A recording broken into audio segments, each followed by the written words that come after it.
हृदाय आदिकवये मुह्यन्ते यं सूरयः तेजो वारिमृदां यथा विनिमयो यत्र त्रिसर्गो मृषा धाम्ना स्वेन सदा निरस्तकुहकं सत्यं परं धीमहि स्वान्तस्थानन्तशय्याय पूर्णज्ञानरसार्णसे उत्तुङ्गवाक्तरङ्गाय मध्वदुग्धाब्धये नमः। श्रीमतो राघवेन्द्रस्य नमामि पदपङ्कजे कामिताशेषकल्याणकलनाकल्पपादपौ विष्णुतीर्थकल्पवृक्षो विष्णुतीर्थश्च कामधुक् चिन्तामणिर्विष्णुतीर्थो यतीन्द्रः सर्वकामदः तपस्वाध्यायशुश्रूषा कृष्णपूजारतं मुनिं विश्वेशमिष्टदं वन्दे परिव्राट् चक्रवर्तिनं ಶ್ರೀಗುರುಭ್ಯೋ ನಮಃ. ಹರಿ ಓಂ. ಭಾಗವತ ಸಪ್ತಾಹದಲ್ಲಿ 4ನೇ ದಿನ 8ನೇ ಸ್ಕಂದ ಎಂಬುದು ಪ್ರಾರಂಭ ಆಗುತ್ತೆ. ನಾವು ಮೊದಲು ಕೇಳಿದಂತೆ ಸ್ವಯಂಭೂವಮ್ಮನು ಮತ್ತು ಶತರೂಪಾದೇವಿಗೆ 3 ಜನ ಹೆಣ್ಣು ಮಕ್ಕಳು, ಆಕೂತಿ, ದೇವಹೂತಿ ಮತ್ತು ಪ್ರಸೂತಿ ಅಂತ. ಅದರಲ್ಲಿ ದೇವಹೂತಿ ದೇವಿ ಕಪಿಲರೂಪಿಯಾದಂಥ ಪರಮಾತ್ಮನಿಗೆ ಜನ್ಮವನ್ನು ಕೊಡ್ತಾಳೆ. ಅವಳಿಂದ ಅವಳ ಉದ್ಧಾರ ಆಗುತ್ತೆ.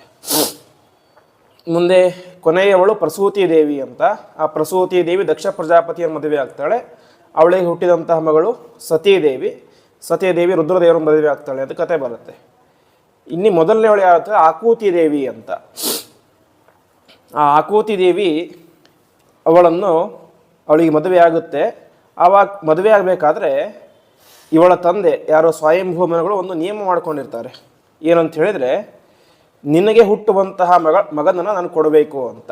ಅಂದರೆ ಹಿಂದಿನ ಯುಗದಲ್ಲಿ ಒಂದು ನಿಯಮ ಇತ್ತು, ಪುತ್ರಿಕಾ ಪುತ್ರಧರ್ಮ ಅಂತ. ಒಂದು ವೇಳೆ ಒಬ್ಬ ವ್ಯಕ್ತಿಗೆ ಗಂಡು ಮಕ್ಕಳು ಇಲ್ಲದೆ ಹೋದರೆ, ಕೇವಲ ಹೆಣ್ಣು ಮಕ್ಕಳಿದ್ದರೆ, ಅವಳಲ್ಲಿ ಹುಟ್ಟುವಂತಹ ಮಗನನ್ನು ತಾನು ಮಗನನ್ನಾಗಿ ಸ್ವೀಕಾರ ಮಾಡುವುದು, ಅರ್ಥಾತ್ ತನ್ನ ಮೊಮ್ಮಗನನ್ನು ಮಗ ಅಂತ ದತ್ತು ತಗೊಳ್ಳೋದು ಅಂತ. ಅದು ಮದುವೆ ಆಗಿಂತ ಮುಂಚೆನೇ ರೂಲ್ಸ್ ಮಾಡಿಬಿಟ್ಟಿರ್ತಿದ್ರು, ಗಂಡು ಮಗು ಹುಟ್ಟಿದರೆ ನಾನು ಕೊಡಬೇಕು ಅಂತ. ಅದಕ್ಕೆ ಪುತ್ರಿಕಾ ಪುತ್ರ ಅಂತ. ಇಲ್ಲಿ ಏನಾಗಿತ್ತು, ವಾಸ್ತವಿಕವಾಗಿ ಸ್ವಯಂಭುವ ಮನುವಿಗೆ 2 ಗಂಡು ಮಕ್ಕಳಿದ್ರು ಮೊದಲೇ, ಉತ್ತಾನಪಾದ ಮತ್ತು ಪ್ರಿಯವ್ರತ ಅಂತ. ಹಾಗಿದ್ದರೂ ಕೂಡ ಅವನೇ ಮಾಡಿದ, ನನಗೆ ನಿನ್ನಲ್ಲಿ ಹುಟ್ಟುವಂತಹ ಮಗನನ್ನು ಕೊಡಬೇಕು ಅಂತ ನಿಯಮ ಮಾಡ್ಕೊಂಡ ಅಂತೆ. ಅದಕ್ಕೆ ಕಾರಣ ಏನು ಅಂತ ಹೇಳಿದರೆ, ಆಕೂತಿ ದೇವಿಯಲ್ಲಿ ಸಾಕ್ಷಾತ್ ಪರಮಾತ್ಮ ಅವತಾರ ಮಾಡ್ತಾ ಇದ್ದ. ಯಜ್ಞ ಎಂಬಂಥ ಹೆಸರಿನಿಂದ ಪರಮಾತ್ಮ ಹುಡ್ತಾ ಇದ್ದ. ಹಾಗಾಗಿ ಹುಟ್ಟುವಂತಹ ವ್ಯಕ್ತಿ ಸಾಮಾನ್ಯ ಆಗಿದ್ದರೆ ಯಜ್ಞರೂಪಿ ಇದು ಸ್ವಯಂಭವನು ಕೇಳ್ತಾ ಇರಲಿಲ್ಲ.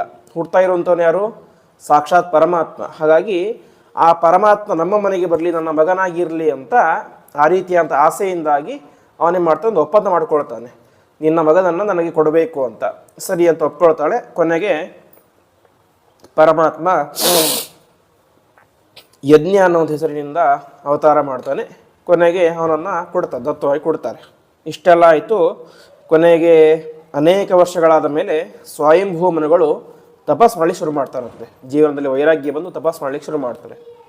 ಆ ಸಂದರ್ಭದಲ್ಲಿ ಏನಾಗುತ್ತೆ, ಅನೇಕ ಜನ ದೈತ್ಯರೆಲ್ಲರೂ ಕೂಡ ಅವನನ್ನು ತಿನ್ನಲಿಕ್ಕೆ ಅಂತ ಬರ್ತಾರೆ ಅಂತೆ. ತಿನ್ನಲಿಕ್ಕೆ ಅಂತ ಬಂದಾಗ ಸ್ವಯಂಭೂಮನುಗಳಿಗೆ ಏನು ಮಾಡಬೇಕಂತ ಗೊತ್ತಾಗೋದಿಲ್ಲ. ತಕ್ಷಣದಲ್ಲಿಯೇ ಅವರೇನು ಮಾಡ್ತಾರೆ, ಒಂದು ಸ್ತೋತ್ರವನ್ನು ಮಾಡ್ತಾರೆ ಅಂತೆ. ಅದು ಯಾರನ್ನು ಕುರಿತು ಅಂದರೆ, ಈ ತನ್ನ ಮೊಮ್ಮಗನನ್ನು ಕುರಿತು, ಯಜ್ಞನಾಮಕನಾದಂತಹ ಪರಮಾತ್ಮನನ್ನು ಕುರಿತು ಅಂತ ಸ್ತೋತ್ರ ಮಾಡ್ತಾರೆ.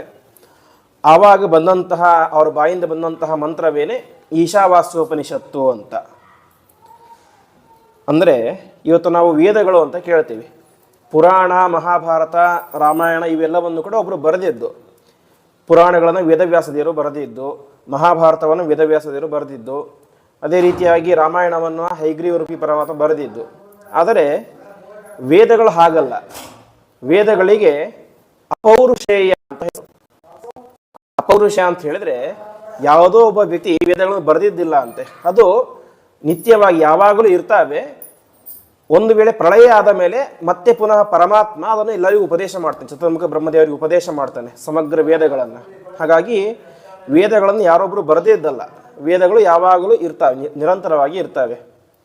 ಕೆಲವೊಮ್ಮೆ ಆ ವೇದಗಳೇನಾಗ್ತವೆ, ಒಬ್ಬೊಬ್ಬ ಋಷಿಗಳಿಗೆ ಅದು ಫ್ಲ್ಯಾಶ್ ಆಗ್ತವೆ ಅಂತೆ. ಅಂದರೆ ಅವರು ಧ್ಯಾನ ಮಾಡಬೇಕಾದ್ರೆ ಒಂದು ವೇದ ಅವನಿಗೆ ಧ್ಯಾನಕ್ಕೆ ಗೋಚರ ಆಗುತ್ತೆ. ಆವಾಗ ಆ ಮಂತ್ರಕ್ಕೆ ಆ ಋಷಿ ಅಂತ ಕರೆಸ್ಕೊಳ್ತಾರೆ. ಈಗ ನಾವು ಸ್ಟಾರ್ಟಿಂಗಲ್ಲಿ ಹೇಳ್ತೀವಿ ಋಷಿ ಛಂದಸ್ಸು ದೇವತೆ ಅಂತ, ಆ ಋಷಿ ಅಂತ ಹೇಳ್ತೇವೆ. ಆ ಋಷಿ ಯಾರು ಅಂತ ಹೇಳಿದ್ರೆ ಆ ಮಂತ್ರ ಬರೆದವನು ಋಷಿ ಅಲ್ಲ, ಹೊರತು ಆ ಮಂತ್ರ ಯಾರಿಗೆ ಫ್ಲ್ಯಾಶ್ ಆಗಿರುತ್ತೋ ಅವನು ಆ ಮಂತ್ರಕ್ಕೆ ಋಷಿ ಅಂತ. ಹಾಗೆ ಈ ಸ್ವಯಂಭೂಮನಗಳು ತಪಸ್ಸು ಮಾಡಬೇಕಾದ್ರೆ ಅವರಿಗೆ ಒಂದು ಮಂತ್ರ ಫ್ಲ್ಯಾಶ್ ಆಗುತ್ತೆ, ಗೋಚರ ಆಗುತ್ತೆ. ಆ ಮಂತ್ರವೇನೆ ಈಶಾವಾಸ್ಯೋಪನಿಷತ್ತು ಅಂತ ಪ್ರಸಿದ್ಧವಾದಂಥ ಉಪನಿಷತ್ತು. 20 ಮಂತ್ರಗಳಿರುವಂಥ ಉಪನಿಷತ್ತು. ಆ 20 ಮಂತ್ರಗಳಿಂದಾಗಿ, ಆ ಈಶಾವಾಸ್ಯೋಪನಿಷತ್ತಿನಿಂದಾಗಿ ಸ್ವಯಂಭೂಮನುಗಳು ತಮ್ಮ ಮೊಮ್ಮಗನನ್ನು ಸ್ತೋತ್ರ ಮಾಡ್ತಾರೆ, ಅಂದರೆ ಯಜ್ಞನಾಮಕನಾದಂತಹ ಪರಮಾತ್ಮನನ್ನು. ಆ ರೀತಿಯಾಗಿ ಸ್ತೋತ್ರ ಮಾಡಿದಾಗ ಆ ಯಜ್ಞನಾಮಕ ಪರಮಾತ್ಮ ಬಂದು ಆ ಎಲ್ಲ ದುಷ್ಟರನ್ನು ಕೂಡ ಸಂಹಾರ ಮಾಡಿ ತನ್ನ ತಾತನನ್ನು ರಕ್ಷಣೆ ಮಾಡ್ತಾನೆ ಅಂತೆ. ಮುಂದೆ ಸ್ವಯಂಭೂಮನುಗಳು ಮತ್ತೆ ತಪಸ್ಸನ್ನು ಮಾಡಿ ಪರಮಾತ್ಮನ ವಿಶೇಷವಾದಂಥ ಅನುಗ್ರಹವನ್ನು ಪಡಿತಾರೆ ಎಂಬುದಾಗಿ ತಿಳಿಸ್ತಾರೆ. ಹೀಗೆ ಇವತ್ತು ನೂರಾರು ಉಪನಿಷತ್ತುಗಳಿದ್ದಾವೆ. ಅದರಲ್ಲಿ ಪ್ರಸಿದ್ಧವಾದಂಥ 10 ಉಪನಿಷತ್ತು ಯಾವುದು ಅಂತ ಹೇಳಿದರೆ ಈಶಾವಾಸ್ಯ ಉಪನಿಷತ್ತು, ಕೇನೋಪನಿಷತ್ತು, ಕಠೋಪನಿಷತ್ತು ಅಂತ 10 ಉಪನಿಷತ್ತುಗಳಿದ್ದಾವೆ. ಆ 10ಕ್ಕೆ ಮಾತ್ರ ಮಧ್ವಾಚಾರ್ಯರು ಭಾಷ್ಯವನ್ನು ಬರೆದಿದ್ದಾರೆ, ವ್ಯಾಖ್ಯಾನವನ್ನು ಬರೆದಿದ್ದಾರೆ. ಅದರಲ್ಲಿ ಮೊದಲ ಉಪನಿಷತ್ತು ಈಶಾವಾಸ್ಯೋಪನಿಷತ್ತು ಅಂತ. ಅದಕ್ಕೆ ಋಷಿ ಯಾರು ಅಂತಾರೆ ಸ್ವಯಂಭೂ ಮನುಗಳು. ಆ ಒಂದು ಚರಿತ್ರೆ ಅಷ್ಟಮ ಸ್ಕಂದದಲ್ಲಿ ಪ್ರಾರಂಭದಲ್ಲಿ ಬರುತ್ತೆ. ಇದಾದ ಮೇಲೆ ಬರುವಂತಹ ಕಥೆ ಅದು ಯಾವ ಗಜೇಂದ್ರ ಮೋಕ್ಷದ ಕಥೆ. ಗಜೇಂದ್ರ ಮೋಕ್ಷ ನಡೆದದ್ದು ತಾಪಸ ಅನ್ನುವಂತಹ ಮನ್ವಂತರ ಅಂತ. ಸ್ವಯಂಭುವ ಮನು ಯಾವುದಕ್ಕೆ ಅಧಿಪತಿಯಾಗಿರ್ತೋ ಅದು ಸ್ವಯಂಭುವ ಮನ್ವಂತರ ಅಂತ. ಮುಂದೆ ಒಬ್ಬ ತಾಪಸ ಎನ್ನುವಂಥ ವ್ಯಕ್ತಿ ಒಂದು ಮನ್ವಂತರಕ್ಕೆ ಅಧಿಪತಿಯಾಗಿರ್ತಾನೆ, ಅದಕ್ಕೆ ತಾಪಸ ಮನ್ವಂತರ ಅಂತ. ಜೀವನಾಗನ ಇರೋದು ವೈವಸ್ವತ ಮನ್ವಂತರ. ಈ ತಾಪಸ ಮನ್ವಂತರ 4ನೇ ಮನ್ವಂತರ, ನಾವಿರೋದು 7ನೇ ಮನ್ವಂತರ.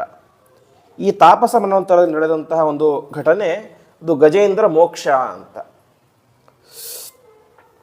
ಇಬ್ಬರು ಗಂಧರ್ವರಿದ್ದರು. ಅವರ ಹೆಸರು ಹಾಹ ಮತ್ತು ಹೂ ಅಂತ.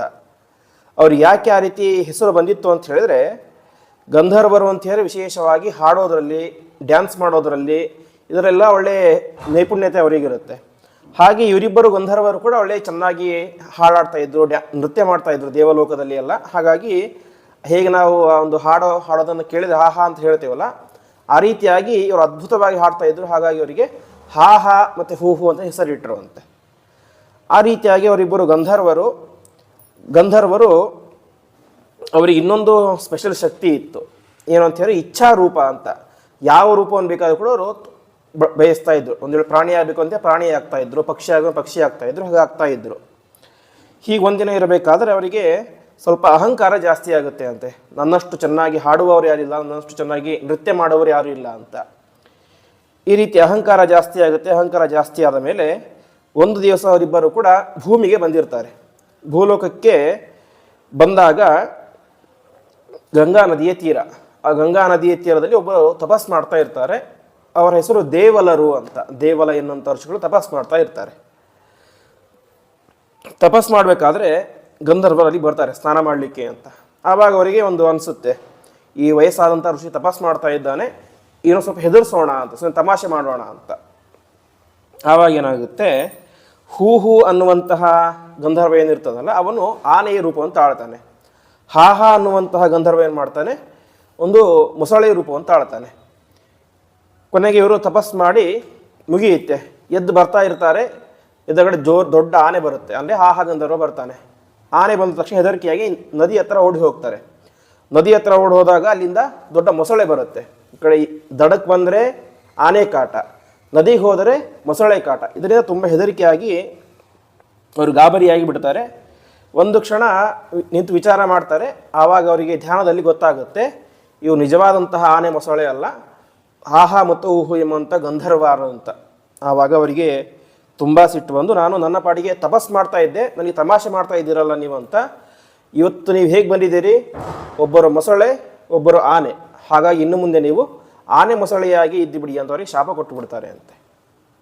ಕೊಡಬೇಕಾದ್ರೆ ಒಂದು ವಿಶೇಷ ಇರುತ್ತೆ. ಹಾಹ ಅನ್ನುವಂಥ ಗಂಧರ್ವನಿಗೆ ಶಾಪ ಕೊಟ್ಟರು ಮೊಸಳೆಯಾಗು ಅಂತ. ಅದೇ ಹೂ ಅನ್ನುವಂಥ ಗಂಧರ್ವನಿಗೆ ನೇರವಾಗಿ ಆನೆ ಆಗುವಂಥ ಜನ್ಮ ಅಲ್ಲ, ಮುಂದಿನ ಜನ್ಮದಲ್ಲಿ ನೀನು ಒಬ್ಬ ರಾಜನಾಗಿ ಹುಟ್ಟಿ ಅನಂತರ ಆನೆಯಾಗಿ ಹುಟ್ಟು ಅಂತ ಶಾಪ ಕೊಟ್ಟರು ಅಂತೆ. ಆ ರೀತಿ ಯಾಕೆ ಕೊಟ್ಟರು ಅಂತ ಹೇಳಿದರೆ, ಆ ಹೂ ಅನ್ನುವಂಥ ಗಂಧರ್ವನಿಗೆ ಒಂದು ಪ್ರಾರಬ್ಧ ಕರ್ಮ ಇತ್ತು. ಪ್ರಾರಬ್ಧ ಕರ್ಮ ಏನಂತ ಹೇಳಿದ್ರೆ ಅವನು ರಾಜನಾಗಿ ಹುಟ್ಟಿ ರಾಜನ ಭೋಗವನ್ನು ಅನುಭವಿಸುವಂತಹ ಪ್ರಾರಬ್ಧ ಕರ್ಮ ಇತ್ತು. ಅದಕ್ಕೋಸ್ಕರ ಅವನಿಗೆ ಆ ರೀತಿಯಾಗಿ ಶಾಪ ಕೊಟ್ಟರು ಎಂಬುದಾಗಿ ತಿಳಿಸ್ತಾರೆ. ಒಟ್ಟು ಕರ್ಮ 3 ರೀತಿ ಅಂತ. ಒಂದು ಪ್ರಾರಬ್ಧ ಕರ್ಮ, ಇನ್ನೊಂದು ಸಂಚಿತ ಕರ್ಮ, ಇನ್ನೊಂದು ಆಗಾಮಿ ಕರ್ಮ ಅಂತ. ಇವತ್ತು ನಾವು ನಮ್ಮ ಪ್ರಾರಬ್ಧ ಅಂತ ಏನು ಬೈಕೊಳ್ತೀವಿ ಏನಾದರೂ ಇದಾದರೆ, ಅದು 3 ರೀತಿ: ಪ್ರಾರಬ್ಧ, ಸಂಚಿತ, ಆಗಾಮಿ ಅಂತ. ಪ್ರಾರಬ್ಧ ಕರ್ಮ ಅಂತ ಹೇಳಿದರೆ ಅದನ್ನು ನಾವು ಅನುಭವಿಸಲೇಬೇಕಂತೆ. ಏನು ಮಾಡಿದರೂ ಕೂಡ ಪ್ರಾರಬ್ಧ ಕರ್ಮವನ್ನು ನಾಶ ಮಾಡಲಿಕ್ಕೆ ಸಾಧ್ಯತೆಯೇ ಇಲ್ಲ. ಉದಾಹರಣೆಗೆ ಒಂದು ದೊಡ್ಡ ಚೀಲ ಇರುತ್ತೆ, ಒಂದು 4-5 ಚೀಲ ಇರ್ತವೆ. ಆ 4-5 ಚೀಲದ ತುಂಬ ನಾವು ಮಾಡಿದಂತಹ ಪಾಪ ಪುಣ್ಯದ ಕರ್ಮ ಎಲ್ಲ ಇರ್ತವೆ ಅದರಲ್ಲಿ ಒಂದು ಚೀಲವನ್ನು ನಾವು ಓಪನ್ ಮಾಡಿರ್ತೇವೆ. ಈಗ ಓಪನ್ ಮಾಡಿ ಅದನ್ನು ಅನುಭವಿಸಲಿಕ್ಕೆ ಶುರು ಮಾಡಿರ್ತೇವೆ. ಆ ಓಪನ್ ಮಾಡಿದಂತಹ ಚೀಲ ಏನು, ಅದು ಪ್ರಾರಬ್ಧ ಕರ್ಮ, ಅಂದರೆ ಅನುಭವಿಸಲಿಕ್ಕೆ ಆರಂಭ ಮಾಡಿರುವಂತಹ ಕರ್ಮಗಳು. ಅದರಲ್ಲಿ ಪಾಪನೂ ಇರುತ್ತೆ, ಪುಣ್ಯನೂ ಇರುತ್ತೆ, ಎರಡೂ ಇರುತ್ತೆ. ಹಾಗಾಗಿ ಅವುಗಳನ್ನು ಏನು ಮಾಡಿದರೂ ಕೂಡ ನಾಶ ಮಾಡಲಿಕ್ಕೆ ಸಾಧ್ಯನೇ ಇಲ್ಲ. ಪ್ರಾರಬ್ಧ ಕರ್ಮ ಪರಮಾತ್ಮನದನ್ನು ನಾಶ ಮಾಡುವುದಿಲ್ಲ.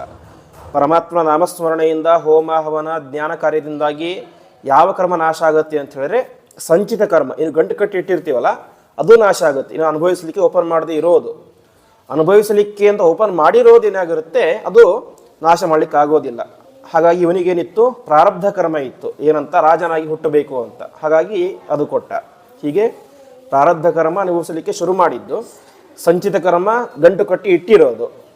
ಇನ್ನೊಂದಿದೆ, ಅದು ಆಗಾಮಿ ಕರ್ಮ ಅಂತ. ಆಗಾಮಿ ಕರ್ಮ ಅಂತ ಹೇಳಿದರೆ ಮುಂದೆ ನಾವು ಅನೇಕ ಕರ್ಮಗಳನ್ನು ಮಾಡ್ತೇವೆ. ಈಗ ಆ ವ್ಯಕ್ತಿ ರಾಜನಾಗಿ ಹುಟ್ಟುತ್ತಾನೆ. ರಾಜನಾಗಿ ಹುಟ್ಟಿದ ತಕ್ಷಣ ಅವನೇನು 100ಕ್ಕೆ 100 ಒಳ್ಳೆಯ ಕರ್ಮಗಳನ್ನೇ ಮಾಡೋದಿಲ್ಲ. ಯಾಕೆಂದರೆ ರಾಜ ಅಂತ ಹೇಳಿ ಅವನೊಬ್ಬ ಮನುಷ್ಯನೇ ಆಗಿರ್ತಾನೆ. ಹಾಗಾಗಿ ಅವನ ಕಡೆಯಿಂದ ತಪ್ಪು ಆಗುತ್ತೆ, ಒಳ್ಳೆಯದಾಗುತ್ತೆ. ಅದು ಆಗಾಮಿ ಕರ್ಮ ಅಂತ, ಮುಂದೆ ಬರುವಂತಹ ಕರ್ಮ ಅಂತ. ಇದು ಯಾವಾಗ ನಾಶ ಆಗುತ್ತೆ ಅಂತ ಹೇಳಿದರೆ ಪರಮಾತ್ಮನ ಅಪರೋಕ್ಷ ಜ್ಞಾನ ಆದಾಗ ಅದೇನಾಗುತ್ತೆ, ನಾಶ ಆಗುತ್ತೆ ಅಂತೆ. ಯಾವುದು ನಾಶ ಆಗುತ್ತೆ ಅಂತ ಹೇಳಿದರೆ ಸಂಚಿತ ಕರ್ಮ ಅಂತ ಇರುತ್ತಲ್ಲ, ಗಂಟು ಕಟ್ಟಿ ಇಟ್ಟಿರುವಂತಹ ಕರ್ಮಗಳು, ಅದು ನಾಶ ಆಗುತ್ತೆ. ಪ್ರಾರಬ್ಧ ಕರ್ಮ ನಾಶ ಆಗೋದಿಲ್ಲ. ಪ್ರಾರಬ್ಧ ಕರ್ಮ ಅನುಭವಿಸಿ ಆದಮೇಲೆ ಮೋಕ್ಷ ಆಗುತ್ತೆ. ಪರಮಾತ್ಮನ ಜ್ಞಾನದಿಂದ ಮಾಡುವಂತಹ ಕರ್ಮಗಳಿಂದ ಸಂಚಿತ ಕರ್ಮ ನಾಶ ಆಗುತ್ತೆ. ಮುಂದೆ ಮಾಡುವಂತಹ ಕರ್ಮದಿಂದ ಏನಾದರೂ ಪಾಪ ಬರುತ್ತಲ್ಲ, ಅದು ನಮಗೆ ಅಂಟ್ಕೊಳ್ಳೋದಿಲ್ಲ ಅಂತೆ. ಕರ್ಮ ಮಾಡ್ತೇವೆ, ಸೊ ಪಾಪ ಬರೋದಿಲ್ಲ ಅಷ್ಟೇ. ಹಾಗಾಗಿ 3 ರೀತಿ ಕರ್ಮ. ಇವನಿಗೇನಿತ್ತು, ಪ್ರಾರಬ್ಧ ಕರ್ಮ ಇತ್ತು, ರಾಜನಾಗಿ ಹುಟ್ಟಬೇಕು ಅಂತ. ಕರ್ಮ ಅಂತ ಹೇಳಿದ್ರೆ ಪಾಪ ಅಂತ ಅರ್ಥ ಅಲ್ಲ. ಕರ್ಮ ಅಂತ ಹೇಳಿದ್ರೆ ಅದು ಕೆಲಸ ಅಂತ ಅಷ್ಟೇ ಅರ್ಥ. ಅದು ಒಂದು ಪುಣ್ಯಕರ್ಮ ಆಗ್ಬೋದು, ಇಲ್ಲ ಪಾಪ ಕರ್ಮ ಆಗಬಹುದು. ಇವನಿಗೇನಿತ್ತು, ಒಳ್ಳೆಯ ಪುಣ್ಯ ಇತ್ತು, ರಾಜನಾಗಿ ಅವತಾರ ಮಾಡಬೇಕು ಅಂತ. ಹಾಗಾಗಿ ರಾಜನಾಗಿ ಮತ್ತೆ ಮುಂದೆ ಅವನೇನಾಗ್ತಾನೆ, ಆನೆ ಆಗ್ತಾನೆ. ಇಷ್ಟ ಆಯಿತು. ಮುಂದೆ ಅವನೇನಾದ, ಹೂಹು ಅನ್ನುವಂಥ ವ್ಯಕ್ತಿ ಇದಾದ, ಮೊಸಳೆಯಾದ. ಮುಂದೆ ಆಹಾ ಎನ್ನುವಂತಹ ಗಂಧರ್ವ ಅವನೇನಾದ, ರಾಜನಾದ. ರಾಜನಾಗಿ ಅವನ ಹೆಸರು ಇಂದ್ರದ್ಯುಮ್ನ ಅಂತ ರಾಜ. ಆ ಇಂದ್ರದ್ಯುಮ್ನ ಎಂಬಂತಹ ರಾಜ ಅನೇಕ ರೀತಿಯಾಗಿ ಒಳ್ಳೆ ರಾಜ್ಯಭಾರವನ್ನು ಮಾಡ್ತಾ ಇರ್ತಾನೆ. ರಾಜ್ಯಭಾರವನ್ನು ಮಾಡ್ತಾ ಮಾಡ್ತಾ ಮಾಡ್ತಾ ಕೊನೆಗೆ ಅವನಿಗೆ ಜೀವನದಲ್ಲಿ ವೈರಾಗ್ಯ ಬರುತ್ತೆ. ವೈರಾಗ್ಯ ಬಂದು ತಪಸ್ ಮಾಡಲಿಕ್ಕೆ ಅಂತ ಕಾಡಿಗೆ ಹೋಗ್ತಾನೆ. ತಪಸ್ ಮಾಡಲಿಕ್ಕೆ ಅಂತ ಕಾಡಿಗೆ ಹೋದಾಗ ಅಲ್ಲಿ ಒಬ್ಬ ಋಷಿಗಳು ಬರ್ತಾರೆ, ಅವರು ಅಗಸ್ತ್ಯರು ಅಂತ. ಇವನು ತಪಸ್ ಮಾಡ್ತಾ ಇರ್ತಾನೆ, ಅಗಸ್ತ್ಯರು ಬರ್ತಾರೆ. ಅಗಸ್ತ್ಯರು ಬಂದಾಗ ವಾಸ್ತವಿಕವಾಗಿ ಇವನು ಎದ್ದು ಗೌರವ ಕೊಡಬೇಕಾಗಿತ್ತು. ಗೌರವ ಕೊಡಲಿಲ್ಲ. ಕೊನೆಗೆ ಅವರು ಶಾಪ ಕೊಡ್ತಾರೆ, ನೀನು ಆನೆಯಾಗಿ ಹುಟ್ಟು ಅಂತ. ಹೀಗೆ ಆ ಗಂಧರ್ವನಿಗೆ 2 ಬಾರಿ ಶಾಪ. ಒಂದು ಬಾರಿ ಈಗಾಗಲೇ ದೇವರ ಋಷಿಗಳು ಶಾಪ ಕೊಟ್ಟಿದ್ರು, ನೀನು ರಾಜನಾಗಿ ಹುಟ್ಟಿ ಮತ್ತೆ ಮುಂದೆ ಆನೆ ಆಗುವಂತ. ಈಗ ಅಗಸ್ತ್ಯರು ಮತ್ತೆ ಶಾಪ ಕೊಟ್ಟು ನೀನು ಆನೆಯಾಗಿ ಹುಟ್ಟು ಅಂತ. ಕೊನೆಗೆ ಮುಂದಿನ ಜನ್ಮದಲ್ಲಿ ಅವನು ಆನೆಯಾಗಿ ಹುಡ್ತಾನೆ. ಆ ಆನೆ ಮತ್ತು ಮೊಸಳೆ ಹತ್ತಿರ ಒಂದೇ ಪ್ರದೇಶದಲ್ಲಿ ಇರ್ತವೆ. ಆ ಇದ್ದದ್ದೆಲ್ಲಿ ಅಂತ ಹೇಳಿದ್ರೆ ತ್ರಿಕೂಟ ಎನ್ನುವಂತಹ ಪರ್ವತ ಅಂತ. ಆ ತ್ರಿಕೂಟ ಪರ್ವತ ಇರೋದು ಈ ಭೂಮಿಯಲ್ಲಿ ಅಲ್ಲ, ಕ್ಷೀರ ಸಮುದ್ರದಲ್ಲಿ. ಕ್ಷೀರ ಸಮುದ್ರ ಅದು ಪರಮಾತ್ಮನ ಲೋಕ. ಆ ಪರಮಾತ್ಮನ ಲೋಕದ ಹತ್ತಿರ ಇರುವಂತಹ ಪರ್ವತ ಅಂತ ಹೇಳಿದ್ರೆ ಅದು ತ್ರಿಕೂಟ ಪರ್ವತ ಅಂತ. ಆ ತ್ರಿಕೂಟ ಪರ್ವತ ಒಟ್ಟು 10,000 ಯೋಜನೆ ವಿಸ್ತೀರ್ಣವಾಗಿದೆ ಅಂತೆ. 1 ಯೋಜನ ಅಂತ ಹೇಳಿ 4 ಕಿಲೋಮೀಟರ್. ಹಾಗೆ 10,000 ಯೋಜನೆ ವಿಸ್ತೀರ್ಣವಾದದ್ದು ಆ ತ್ರಿಕೂಟ ಪರ್ವತ. ಅದಕ್ಕೆ ತ್ರಿಕೂಟ ಅಂತ ಹೆಸರು. ಕೂಟ ಅಂತ ಹೇಳಿದ್ರೆ ಶಿಖರ ಅಂತ. ಅಂತ ಹೇಳಿದ್ರೆ 3. ಅದಕ್ಕೆ 3 ಶಿಖರ ಇತ್ತು ಅಂತೆ. ಯಾವುದು ಅಂತ ಹೇಳಿದ್ರೆ ಒಂದು ಬಂಗಾರದ ಶಿಖರ, ಇನ್ನೊಂದು ಬೆಳ್ಳಿಯ ಶಿಖರ, ಇನ್ನೊಂದು ಕಬ್ಬಿಣದ ಶಿಖರ. ಹಾಗಾಗಿ ಅದಕ್ಕೆ ತ್ರಿಕೂಟ ಪರ್ವತ ಅಂತ ಹೆಸರು. ಆ ತ್ರಿಕೂಟ ಪರ್ವತದಲ್ಲಿ ಇವರೆಲ್ಲ ವಾಸವಾಗಿದ್ದರು. ಒಂದು ದೊಡ್ಡ ಉದ್ಯಾನವನ ಇತ್ತು. ಆ ಉದ್ಯಾನವನದಲ್ಲಿ ಆನೆ ವಾಸವಾಗಿತ್ತು. ಅಲ್ಲೇ ಪಕ್ಕದಲ್ಲಿ ಸರೋವರ ಇತ್ತು, ಆ ಸರೋವರದಲ್ಲಿ ಮೊಸಳೆ ವಾಸವಾಗಿತ್ತು. ಅನೇಕ ವರ್ಷ ಆಯಿತು. ಒಂದು ದಿವಸ ಆ ಆನೆ ಏನಾಗಿರುತ್ತೆ, ಎಲ್ಲ ಆನೆಗಳಿಗೂ ರಾಜ ಆಗಿರುತ್ತೆ, ರಾಜ ಆನೆ ಅದು. ಹಾಗಾಗಿ ಅನೇಕ ಜನ ಸೇವಕರೆಲ್ಲ, ಆನೆಗಳ ಸೇವಕರೆಲ್ಲ ಇರ್ತಾರೆ. ಒಂದು ದಿವಸ ಈ ಆನೆ ಏನು ಮಾಡುತ್ತೆ, ಮಧ್ಯಾಹ್ನದ ಸಂದರ್ಭ ನೀರಡಿಕೆ ಆಗುತ್ತೆ.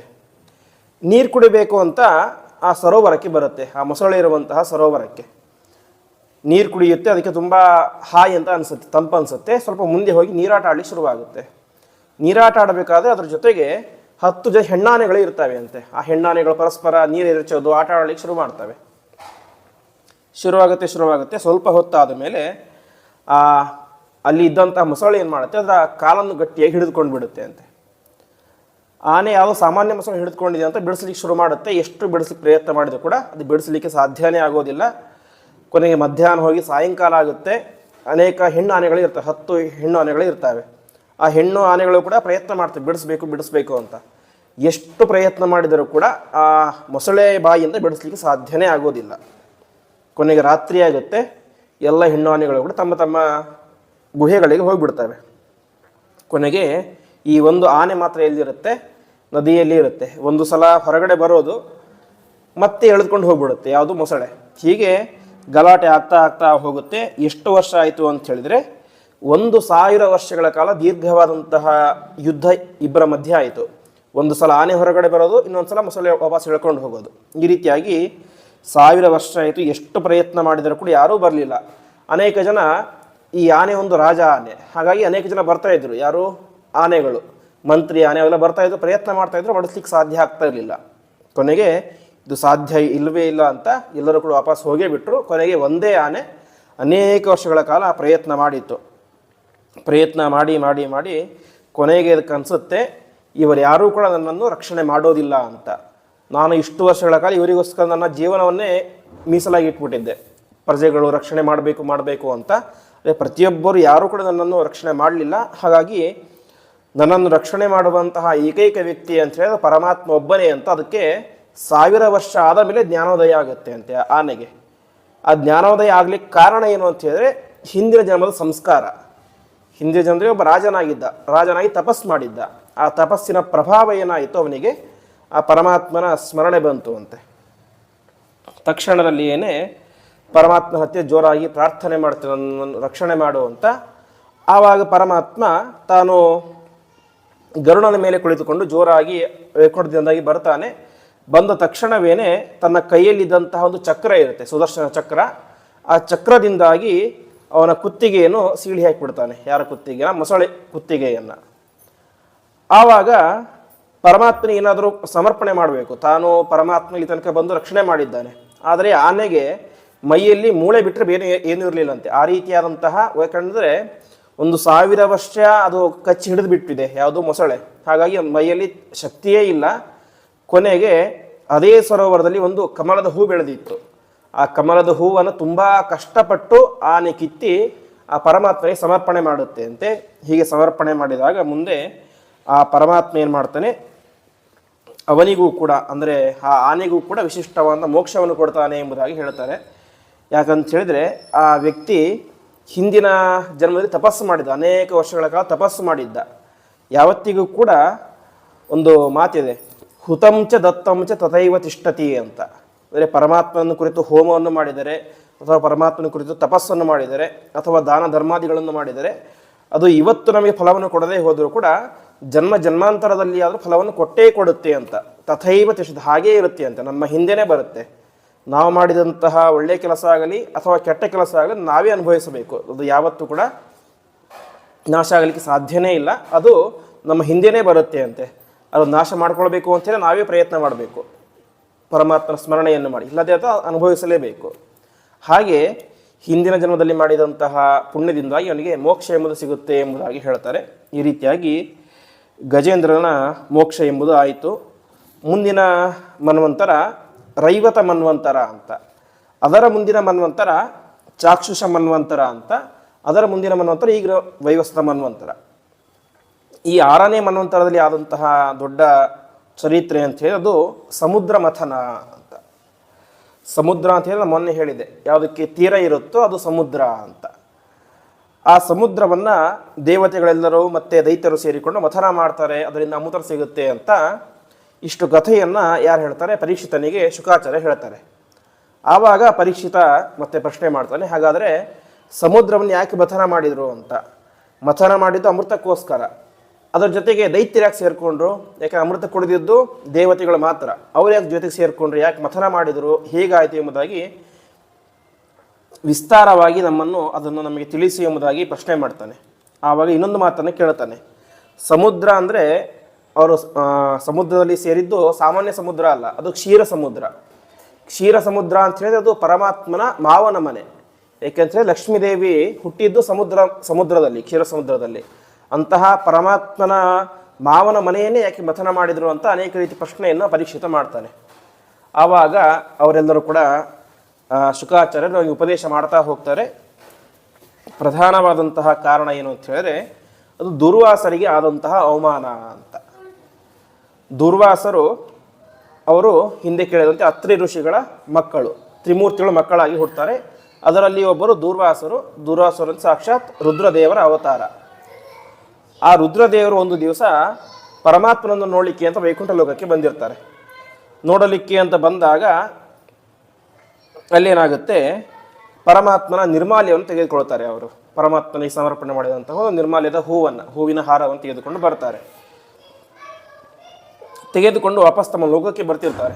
ಲೋಕಕ್ಕೆ ಬರಬೇಕಾದ್ರೆ ಎದುರುಗಡೆ ದೇವೇಂದ್ರ ಬರ್ತಾ ಇರ್ತಾನೆ. ದೇವೇಂದ್ರ ದೇವತೆಗಳ ರಾಜ. ಆ ದೇವೇಂದ್ರ ಆನೆ ಮೇಲೆ ಕುತ್ಕೊಂಡು ಬರ್ತಿರ್ತಾನೆ, ಐರಾವತದ ಮೇಲೆ. ಆವಾಗ ದೇವತೆಗಳ ರಾಜ ಬಂದಿದ್ದಾನೆ, ಇದನ್ನು ಅವನಿಗೆ ಕೊಡಬೇಕು, ಪರಮಾತ್ಮನ ನಿರ್ಮಾಲ್ಯ ಪುಷ್ಪ ಅಂತ, ಅದನ್ನು ಶ್ರೇಷ್ಠವಾದದ್ದು ಅವನಿಗೆ ಕೊಡಬೇಕು ಅಂತ ಆ ದೇವೇಂದ್ರನಿಗೆ ಕೊಡ್ತಾರೆ. ದೇವೇಂದ್ರನಿಗೆ ಕೊಟ್ಟಾಗ ಏನಾಗುತ್ತೆ, ಅವನಿಗೆ ಅಹಂಕಾರ ಬರುತ್ತೆ. ಇವರ್ಯಾರೋ ಸಾಮಾನ್ಯ ಋಷಿ, ಇವನು ಕೊಟ್ಟಿರುವಂತಹ ಈ ಬಾಡ ಹೋದಂತಹ ಹೂವನ್ನು ನಾನೇ ಹಾಕ್ಕೊಳ್ಬೇಕು ಅಂತ ಅಹಂಕಾರದಿಂದ ಆ ಹೂವನ್ನು ಏನು ಮಾಡ್ತಾನೆ, ಆನೆ ಮೇಲೆ ಹಾಕಿಬಿಡ್ತಾನಂತೆ, ತನ್ನ ಆನೆಯ ಮೇಲೆ, ಐರಾವತದ ಮೇಲೆ. ತಕ್ಷಣ ಏನು ಮಾಡುತ್ತೆ, ಐರಾವತ ಆನೆ ಆ ಹೂವನ್ನು ಕಾಲ ಕೆಳಗಡೆ ಹಾಕಿಕೊಂಡು ತುಳಿದು ಹಾಕಿಬಿಡುತ್ತೆ ಅಂತೆ. ಈ ಪರಮಾತ್ಮನ ನಿರ್ಮಾಲ್ಯ ಪುಷ್ಪ, ಆ ನಿರ್ಮಾಲ್ಯ ಪುಷ್ಪವನ್ನು ತಲೆಯಲ್ಲಿ ಧರಿಸಬೇಕಾದಂತಹ ಪರಮ ಪವಿತ್ರವಾದದ್ದು. ಪ್ರತಿನಿತ್ಯ ನಾವು ದೇವರ ಪೂಜೆ ಮಾಡ್ತೇವೆ. ದೇವರ ಪೂಜೆಯನ್ನು ಮಾಡಿ ಹಿಂದಿ ದಿವಸ ಏರಿಸಿದಂತಹ ನಿರ್ಮಾಲ್ಯ ಹೂವು ತುಳಸಿಯನ್ನೆಲ್ಲ ಎಡಗಡೆ ಭಾಗದಲ್ಲಿ ಹಾಕಬೇಕಂತೆ ನಾವು. ಯಾಕೆ ಅಂತ ಹೇಳಿದ್ರೆ, ಎಡಗಡೆ ಭಾಗದಲ್ಲಿ ಸಾಕ್ಷಾತ್ ಮಹಾರುದ್ರದೇವರು ಒಂದು ಬಂಗಾರದ ಹರಿವಾಣವನ್ನು ತಲೆ ಮೇಲೆ ಇಟ್ಕೊಂಡು ಕಾಯ್ತಾ ಇರ್ತಾರೆ, ನಾವು ಹಾಕುವಂತಹ ಪರಮಾತ್ಮನ ನಿರ್ಮಾಲ್ಯ ತೆಗೆದುಕೊಳ್ಳಿಕ್ಕೆ ಅಂತ. ಆ ರೀತಿಯಾಗಿ ತಲೆ ಮೇಲೆ ಹಾಕಿಕೊಳ್ಳಬೇಕಾದಂತಹ ಪುಷ್ಪವನ್ನು ಒಂದು ಆನೆ ಕೆಳಗಡೆ ಹಾಕಿ ಪುಡಿ ಪುಡಿ ಮಾಡಿ ಹಾಕಿಬಿಡ್ತು. ಅದರಿಂದ ದುರ್ವಾಸರಿಗೆ ಸಿಟ್ಟು ಬರುತ್ತೆ ಅಂತೆ. ನೀನು ಇದನ್ನೆಲ್ಲ ಯಾತಕ್ಕೋಸ್ಕರ ಅಂತ ಹೇಳಿ ನಿನಗಿರುವಂತಹ ಅಹಂಕಾರ, ನೀನು ಅಹಂಕಾರದಿಂದಾಗಿ ಆ ಹೂವನ್ನು ಕೆಳಗಡೆ ಹಾಕಿ ಪುಡಿ ಪುಡಿ ಮಾಡಿದ್ದೀಯ, ಹಾಗಾಗಿ ನಿನ್ನ ಎಲ್ಲ ಸಂಪತ್ತು ಕೂಡ ನಾಶವಾಗಿ ಹೋಗಲಿ ಅಂತ ದೇವೇಂದ್ರನಿಗೆ ಶಾಪ ಕೊಟ್ಟು ಬಿಡ್ತಾರೆ ದುರ್ವಾಸ ಋಷಿಗಳು. ಶಾಪ ಕೊಟ್ಟಿದ್ಯಾರಿಗೆ? ದೇವೇಂದ್ರನಿಗೊಬ್ಬನಿಗೆ. ಆದರೆ ಅದರ ಎಫೆಕ್ಟ್ ಆಗಿದ್ದು ಯಾರಿಗೆ ಅಂತ ಹೇಳಿದ್ರೆ ಎಲ್ಲ ದೇವಾನುದೇವತೆಗಳಿಗೆ ಮತ್ತು ಮನುಷ್ಯರಿಗೆ ಎಫೆಕ್ಟ್ ಆಯಿತು ಅಂತೆ. ಯಾಕೆ ಅಂತ ಹೇಳಿದ್ರೆ, ದೇವೇಂದ್ರ ಒಬ್ಬ ಸಾಮಾನ್ಯ ವ್ಯಕ್ತಿ ಅಲ್ಲ, ಅವನು ದೇವತೆಗಳ ರಾಜ. ಯಾವಾಗ ರಾಜನೇ ಸಿಂಹಾಸನದಿಂದ ಕೆಳಗಡೆ ಇಳಿದು ಬಿಟ್ಟು ಆವಾಗ ಏನಾಯಿತು, ಎಲ್ಲ ದೈತ್ಯರಿಗೆ ವಿಚಾರ ಗೊತ್ತಾಯಿತು. ದೇವೇಂದ್ರನಿಗೆ ದುರ್ವಾಸರು ಶಾಪ ಕೊಟ್ಟಿದ್ದಾರೆ ರಾಜ್ಯ ಹೋಗಲಿ ಅಂತ. ಆವಾಗ ಎಲ್ಲ ದೈತ್ಯರು ಕೂಡ ಬಂದು ಆಕ್ರಮಣ ಮಾಡ್ತಾರೆ ದೇವತೆಗಳ ಲೋಕದ ಮೇಲೆ. ಆವಾಗ ಏನಾಗಿಬಿಟ್ಟಿರುತ್ತೆ, ಒಂದು ರಾಜ್ಯ ದೇವತೆಗಳ ಕೈಯಲ್ಲಿ ಇರೋದಿಲ್ಲ, ಇನ್ನೊಂದು ಅವರ ಪರಾಕ್ರಮ ಕೂಡ ಕಡಿಮೆ ಆಗಿಬಿಟ್ಟಿರುತ್ತೆ ಅಂತೆ. ಯಾಕೆಂದರೆ ದುರ್ವಾಸರ ಶಾಪದಿಂದ ಆವಾಗ ಯುದ್ಧ ಮಾಡಲಿಕ್ಕೆ ಸಾಧ್ಯನೇ ಆಗೋದಿಲ್ಲ. ಕೊನೆಗೆ ದೈತ್ಯರೇನೇ ಯುದ್ಧದಲ್ಲಿ ಗೆದ್ದು ತಾವೇ ಸ್ವರ್ಗದಲ್ಲಿ ಕೂತ್ಕೊಂಡ್ಬಿಡ್ತಾರೆ. ಇಲ್ಲಿಯವರೆಗೆ ದೇವೇಂದ್ರ ಪದವಿಯಲ್ಲಿ ಇಂದ್ರ ಕೂತ್ಕೊಂಡಿದ್ದ, ಅಂದಿನಿಂದ ಯಾರು ಕೂತ್ಕೊಂಡ್ರು ಅಂತ ಹೇಳಿ ಬಲಿಚಕ್ರವರ್ತಿ ಅವನೇನು ಮಾಡಿದ, ದೇವೇಂದ್ರ ಪದವಿಯಲ್ಲಿ ಕೂತ್ಕೊಂಡ್ಬಿಟ್ಟ ಅಂತೆ. ಹೀಗೆ ದೇವತೆಗಳ ಲೋಕ ಏನಾಯಿತು, ದೈತ್ಯರ ಲೋಕ ಆಗಿಬಿಡ್ತು. ಕೊನೆಗೆ ಭೂಮಿಯಲ್ಲಿ ಆಗಲಿ ಬೇರೆ ಲೋಕದಲ್ಲಿ ಆಗಲಿ ಧಾರ್ಮಿಕ ಕಾರ್ಯಗಳನ್ನೇ ಮಾಡಲಿಕ್ಕೆ ಬಿಡ್ತಾ ಇರಲಿಲ್ಲ, ಎಲ್ಲರೂ ಕೂಡ ಬಂದು ಆಕ್ರಮಣ ಮಾಡ್ತಾ ಇದ್ರು. ಹೀಗೆ ಎಲ್ಲ ಕಡೆ ನಡೀತೇವಂತೆ. ಕೊನೆಗೆ ಎಲ್ಲ ದೇವಾನುದೇವತೆಗಳು ಕೂಡ ಸೇರಿಕೊಂಡು ಪರಮಾತ್ಮನ ಹತ್ತಿರ ಪ್ರಾರ್ಥನೆ ಮಾಡ್ತಾರೆ. ಈ ರೀತಿಯಾಗಿ ದುರ್ವಾಸರು ಕೊಟ್ಟಂಥ ಶಾಪದಿಂದ ನಮ್ಮ ಸಂಪತ್ತೇ ನಾಶವಾಗಿ ಹೋಗಿಬಿಟ್ಟಿದೆ, ಹಾಗಾಗಿ ನೀನೇನಾದರೂ ಮಾಡಿ ರಕ್ಷಣೆ ಮಾಡಬೇಕು ಅಂತ. ಆವಾಗ ಪರಮಾತ್ಮ ಕಣ್ಣಿಗೆ ಕಾಣಿಸೋದಿಲ್ಲ ಅಂತೆ. ಆವಾಗ ಬ್ರಹ್ಮದೇವರು ಅಂದರೆ ಜೀವೋತ್ತಮರಾದಂತಹ ಬ್ರಹ್ಮದೇವರು ಬಂದು ಪರಮಾತ್ಮನ ವಿಶೇಷವಾದಂತಹ ಸ್ತೋತ್ರವನ್ನು ಮಾಡ್ತಾರೆ.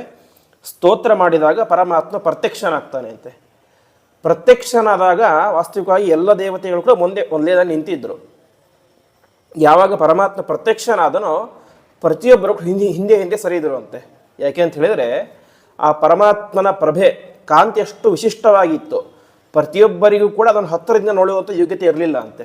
ಹಾಗಾಗಿ ಬ್ರಹ್ಮದೇವರು ವಾಯುದೇವರು ಮೊದಲ ಸಾಲಿನಲ್ಲಿ ನಿಂತರು, ಮುಂದೆ ಹಿಂದೆ ಮತ್ತು ರುದ್ರದೇವರು, ಹೀಗೆ ಒಬ್ಬೊಬ್ಬರು ಹಿಂದೆ ಹಿಂದೆ ಸರಿತಾ ಬಂದರು, ಕೊನೆಯ ತನಕ ನಿಂತ್ಕೊಂಡ್ರು. ಆವಾಗ ಪ್ರತಿಯೊಬ್ಬರು ಕೂಡ ತಮ್ಮ ತಮ್ಮ ಯೋಗ್ಯತೆಗೆ ಅನುಸಾರವಾಗಿ ಒಂದು ಬೆಳಕನ್ನು ನೋಡಿದರು ಅಂತೆ.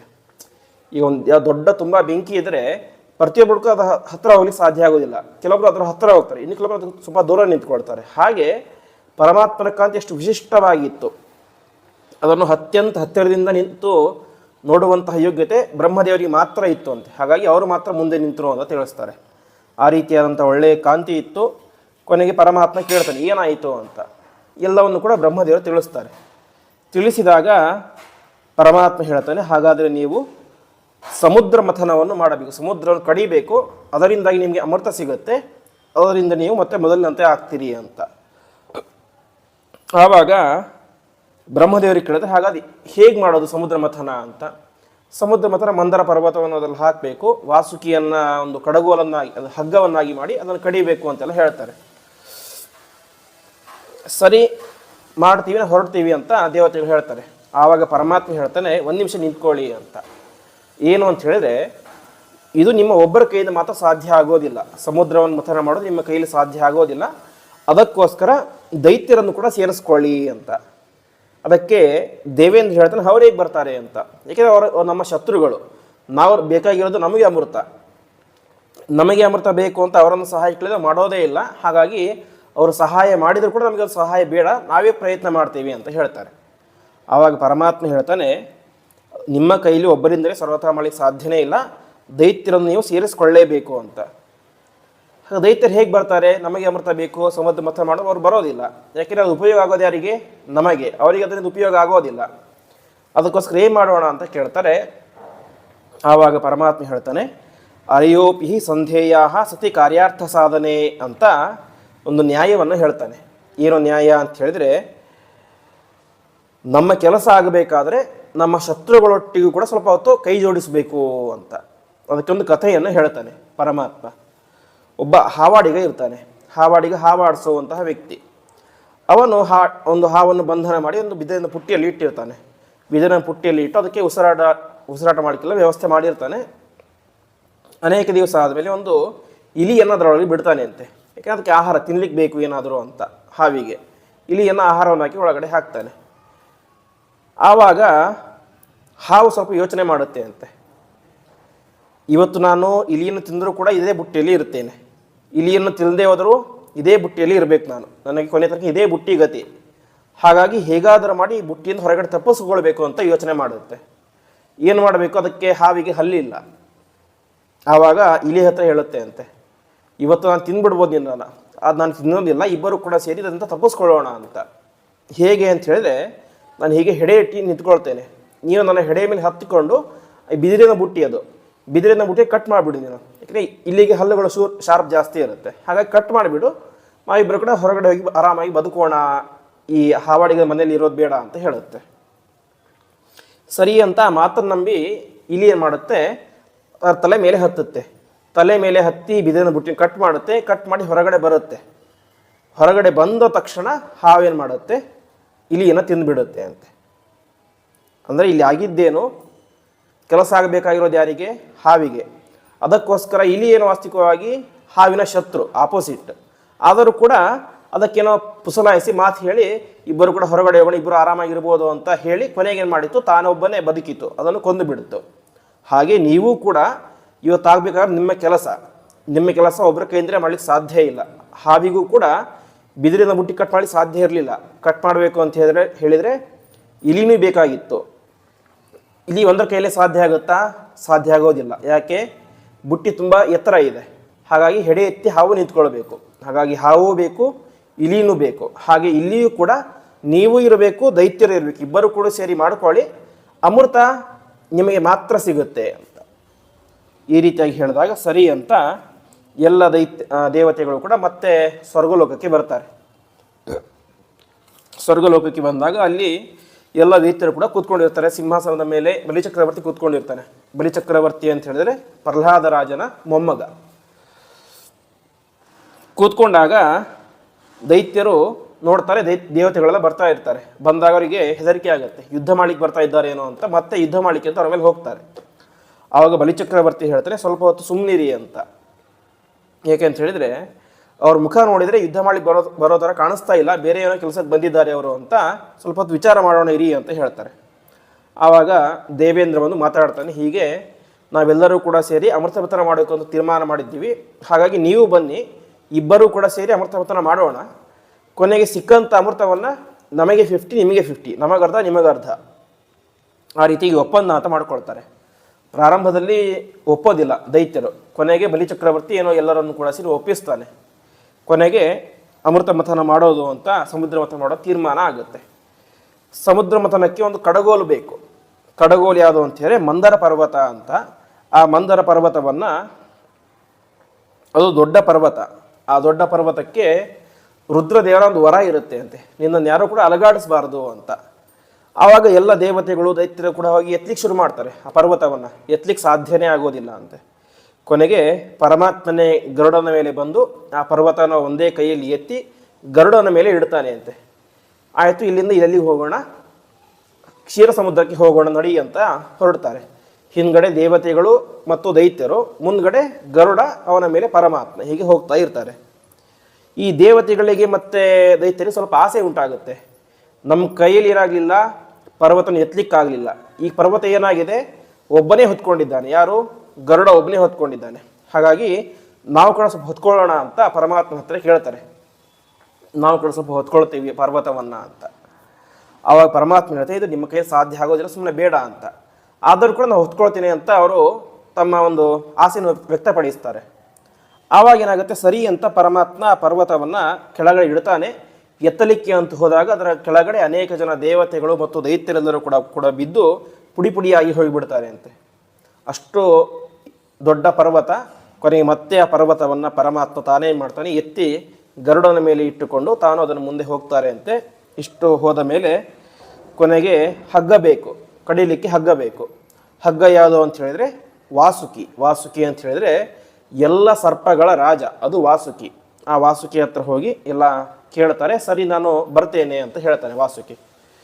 ಕೊನೆಗೆ ಇಷ್ಟೆಲ್ಲ ಆಯಿತು. ಸಮುದ್ರ ಮಥನ ಮಾಡಲಿಕ್ಕೆ ಶುರು ಮಾಡಿದರು. ಹಾವನ್ನು ಸರಿಯಾಗಿ ಅದಕ್ಕೆ ಕಟ್ಟಿ ಒಂದು 2-3 ರೌಂಡ್ ಕಟ್ಟಿ, ಹಾವಿನ ಬಾಯಿನ ಯಾರು ಹಿಡ್ಕೊಂಡ್ರು? ದೇವತೆಗಳು ಹಿಡ್ಕೊಂಡ್ರು. ಹಾವಿನ ಹಗ್ಗವನ್ನು, ಬಾಲವನ್ನು ದೈತ್ಯರು ಹಿಡ್ಕೊಂಡ್ರು. ಹೀಗೆ ಇಬ್ಬರು ಕೂಡ ಒಂದು ಕಡೆ ನಿಂತುಕೊಂಡು ಕಡಿಲಿಕ್ಕೆ ಶುರು ಮಾಡಿದರು. ಪ್ರಾರಂಭದಲ್ಲಿ ಚೆನ್ನಾಗಾಯಿತು. ಸ್ವಲ್ಪ ಹೊತ್ತಾದಮೇಲೆ ಜಗಳ ಪ್ರಾರಂಭ ಆಯಿತು ಅಂತ.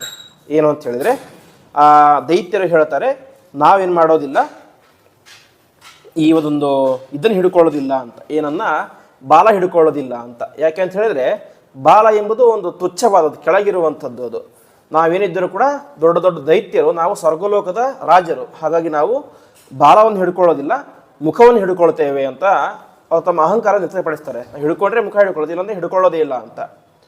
ಕೊನೆಗೆ ಪ್ರಾರಂಭದಲ್ಲಿ ಏನಾಗಿರುತ್ತೆ ಅಂತ ಹೇಳಿದ್ರೆ, ಪರಮಾತ್ಮ ಹೇಳಿರ್ತಾನೆ, ನೀವು ದೈತ್ಯರು ಏನು ಹೇಳಿದ್ರು ಕೂಡ ಅದಕ್ಕೆ ಹೂ ಅಂತ ಹೇಳಿ ಅಂತ. ಯಾಕೆಂತ ಹೇಳಿದರೆ ಅವರಿಗೆ ಕೋಪ ಜಾಸ್ತಿ ದೈತ್ಯರಿಗೆ.